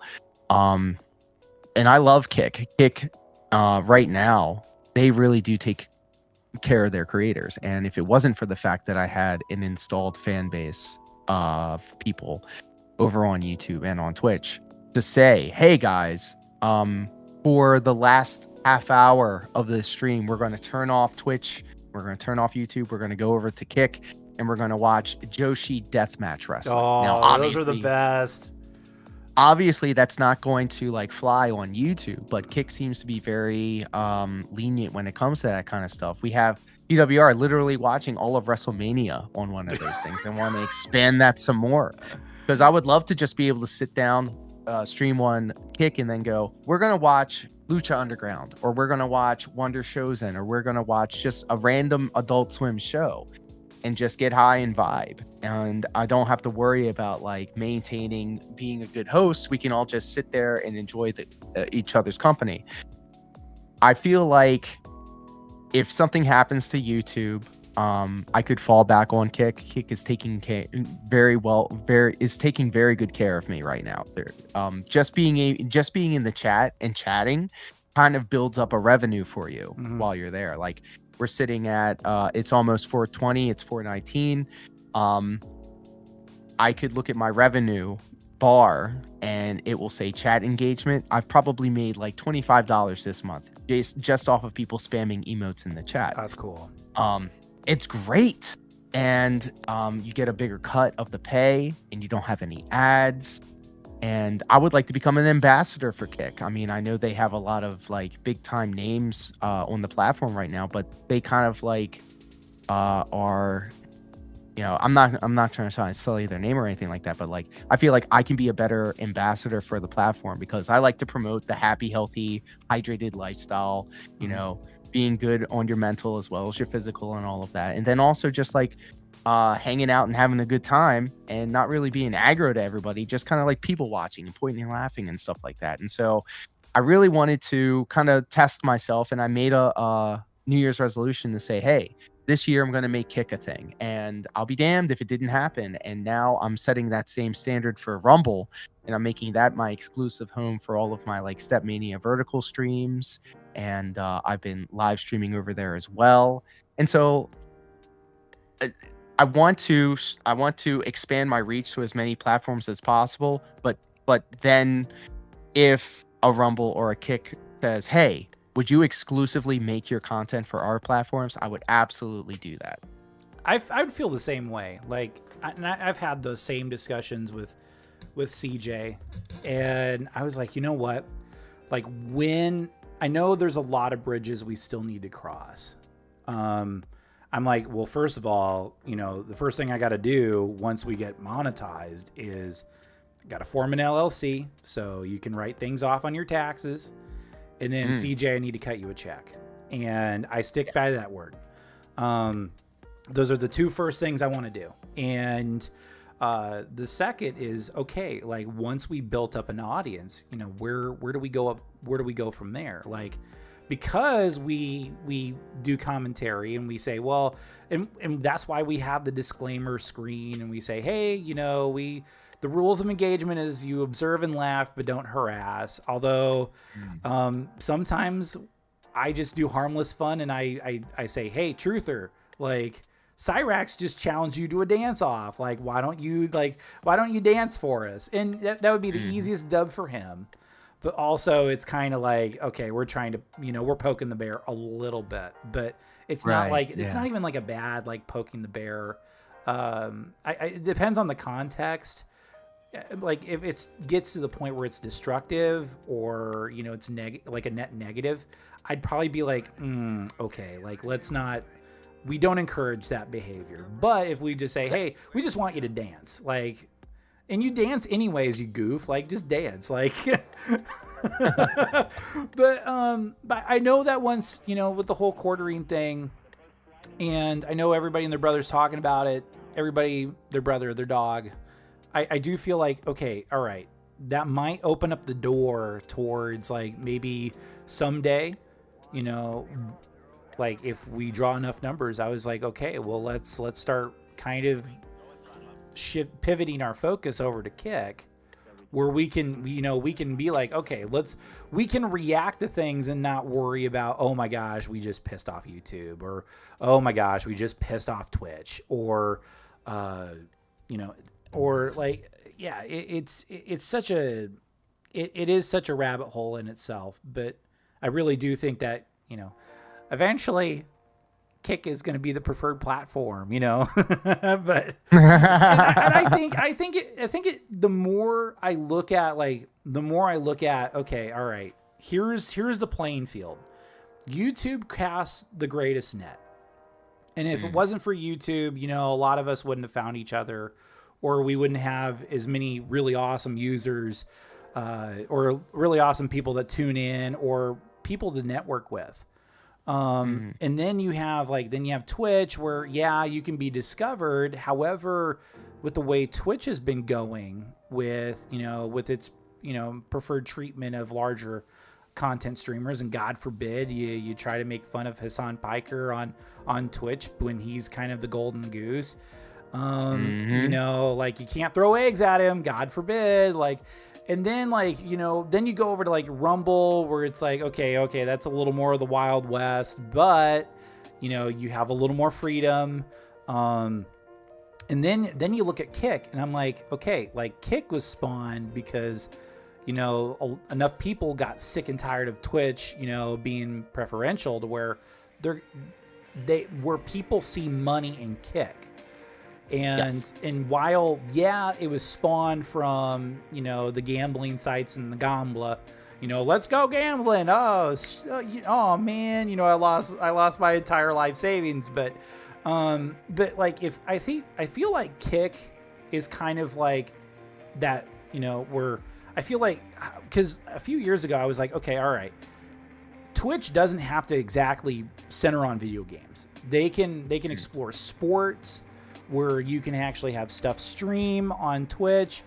You could do the IRL, you could do all this, but I do feel like this is where Kick can really catch on. They could go into live sports, especially especially your regional arena football leagues, where they look like, and you can have enough, chatters and emotes or whatever to where you can make a little bit of money, from Kick, who's very gracious upon creators. So your little indoor football league might look bush league now, but oh my gosh, if you can just somehow monetize the disaster, or monetize the haters, is what Stuttering Craig said about Darkside Phil. But yeah, like then you could be like, okay, well, now we're putting money back into we're reinvesting into ourselves, and so we can create a more entertaining experience for our viewers, and for those who just kind of walked in and said, hey, like, LOR Diaz is on Unfiltered podcast. Oh, well, let's check them out. Or let's say, Meerkat makes an appearance on like, Smart Guys, because somehow he's into wrestling or what have you. And then it's like, oh my gosh, like, and then you have people that follow Meerkat, or they follow, that being said, and then they filter over to you, and then they're like, I really like this LOR Diaz guy. I'm gonna follow him. I'm gonna interact with him, and we're just gonna have a fun time. So I think it all goes back to just, the rising tide raises all ships. So I don't know. I mean, that's me meandering, but no, agreed, and it definitely is true, because if it wasn't for PWR talking about me constantly on his streams. We wouldn't have had like Misogynist or 220, Duce Vin, or any of those guys coming over, Felted Imp, coming over to the channel to see what I was all about, and then actually kind of vibing with what I have going on over here, and then steadily being regulars in the chat, which is, insane to me. My appearance on That Being Said really helped. I got a bunch of new subscribers from there, and bro, whenever he brings me up or I'm featured on some of his videos, I'll get an influx of people that watch bro stuff. And I want to give the same grace to other creators that has been given to me. I know that Urban Style Individual is on the come up and doing really good videos about really DSP. cool work. Yes, and I want to take every opportunity that I can to help this next crop of people coming up and showcasing them. Before I even had the amount of people that I have on my streams, I was always watching Dashfire stuff. I was watching Dashfire's videos because it was the most comprehensive collection of DSP info that you can have. And now I'm doing Smart Guys content with them. So it's like, you never know how these things are going to shake out, and the collaborations absolutely help. And so when it comes to like you reaching out going, hey, would you like to do an appearance on this? And hey, let's chop it up about this, that, and the other. I will absolutely make time in order to make this happen. So I definitely do appreciate you helping me also. Thank you for the rub.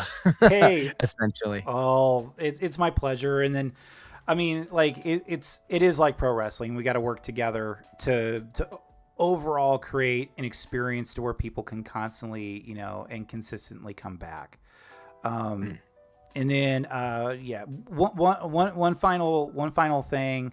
I know we've done plenty of plugs.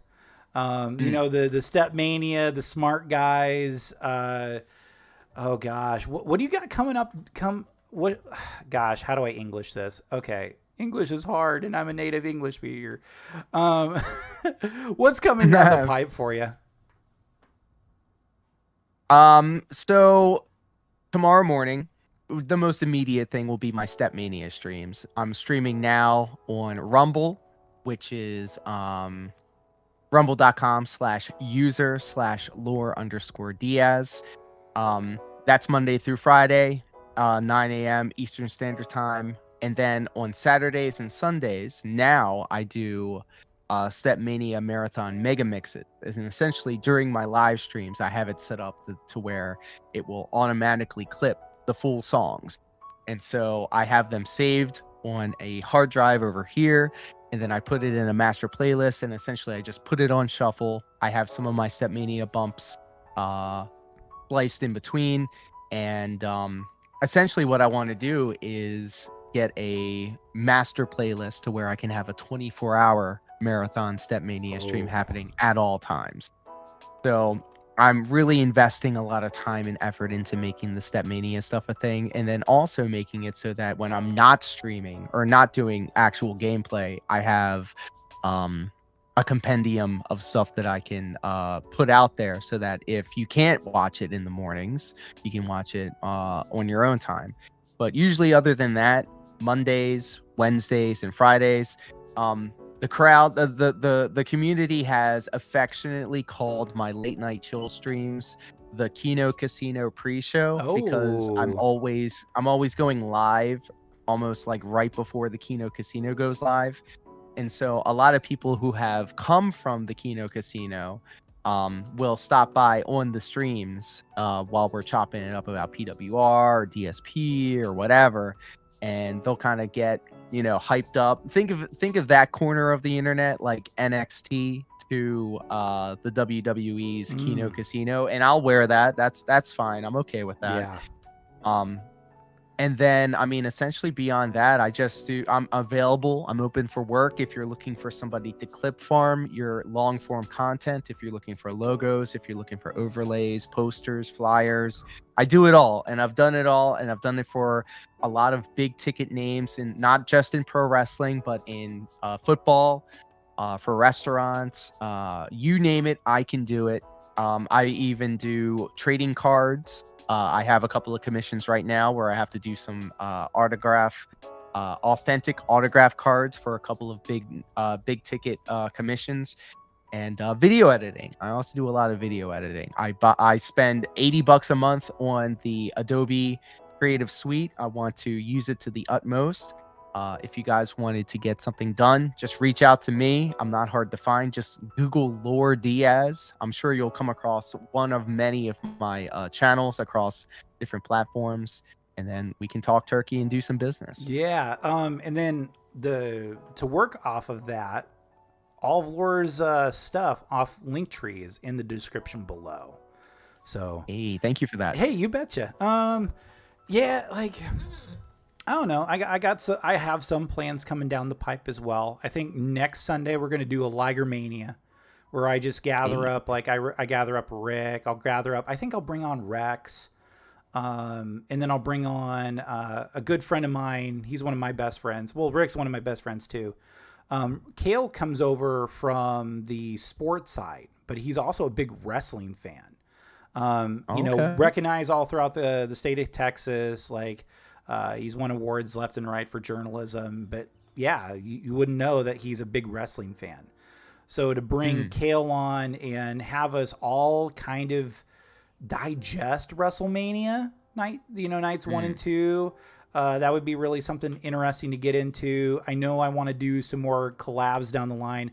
By the way, LOR, I know CJ's always down for this, but the channel is always open. So you've gotten to the honorary connoisseur status. So thank you. Yeah, you betcha. So the invite's open anytime. I know Dash is kind of booked up until July, but I think once July rolls around, I might end up reaching out to Dash a little more and be like, hey, I'm good anytime after July if you need somebody special on.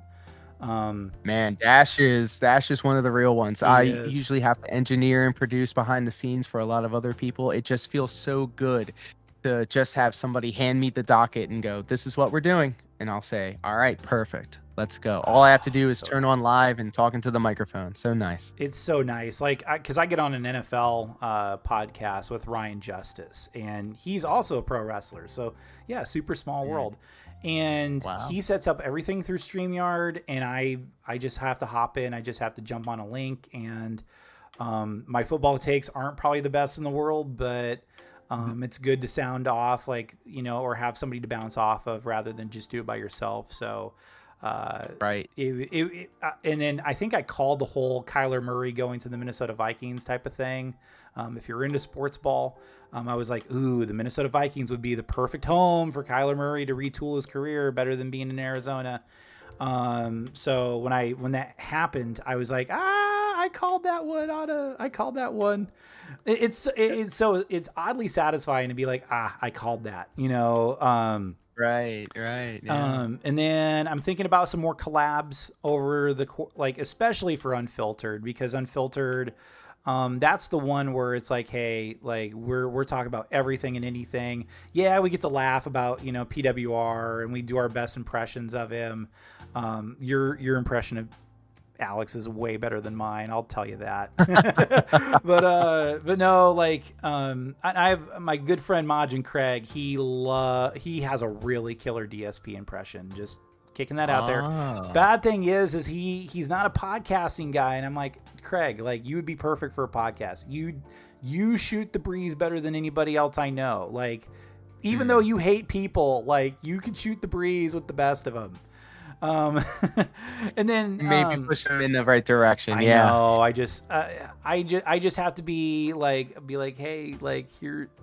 And I've tried to get him on for Unfiltered, but like, he does a lot of work on Sundays, so we're just like, and then there's a whole bunch of stuff like coming down the pipe for Crash Out. I know McGillicuddy, we're probably going to bring him back on Crash Out. That'd be really fun. And then Mac has connections with Major Chilla, so I made it known, at least publicly. Shout out to Major Chilla. Major Chilla. I was like, hey, and I follow him. I just need to shoot him a quick message and be like, hey, like, the book is open. You can, I want to do a mega collab, and make sure that Mac is connected too, because he's kind of the tie in between. Because he came on to Chilla's stream, and Chilla's like, come on, like, I'll bring you on the show, and I'm like, that's cool. Like, imagine a collaboration where it's like, Mac, Chilla, then CJ, and then I'm just the fly on the wall. Wow. I think the all-star lineup. All-star lineup. Yeah, I know. And then yeah, just boot me out and put you in, and it becomes more like the 27 Yankees. But yeah, Murderers Row.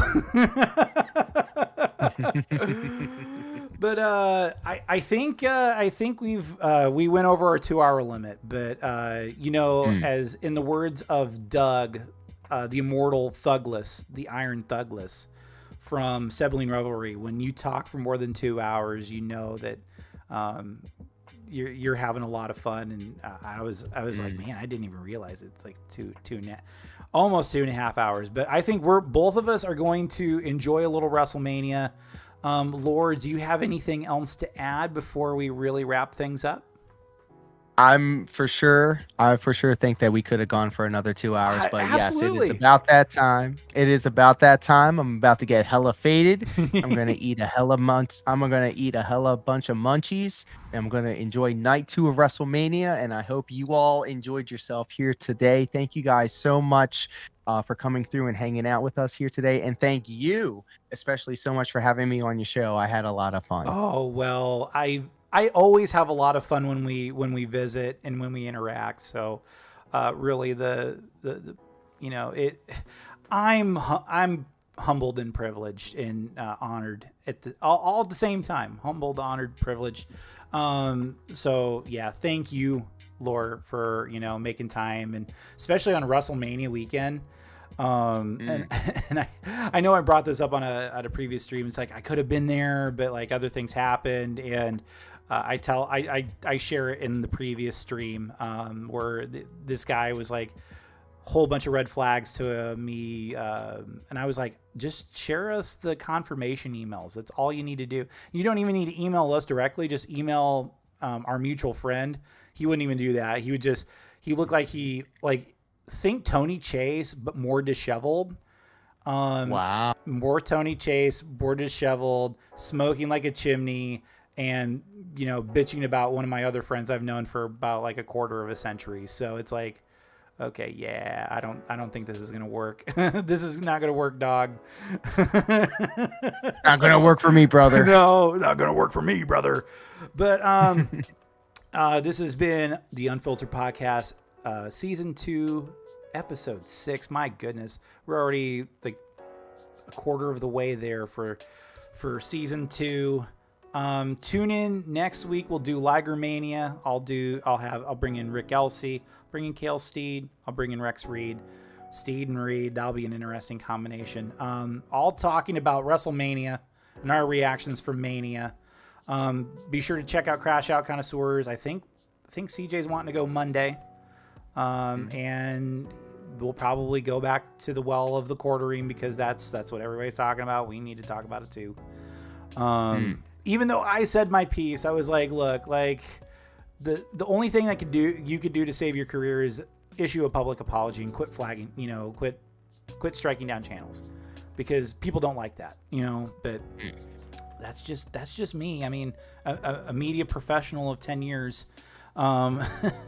Yeah, as dangerous as that may be. But yes, tune in for all of our shows. Tune in for LOR's streams, especially Stepmania. You'll love Stepmania, and then also the chill streams. Definitely not the pill or the kill. The unalive streams. But yeah, until next time, guys, y'all have a great beginning of your week. We will see you very, very, very soon. Don't forget, we're going to be too hot for the stream. We're going to go, guys. Bye.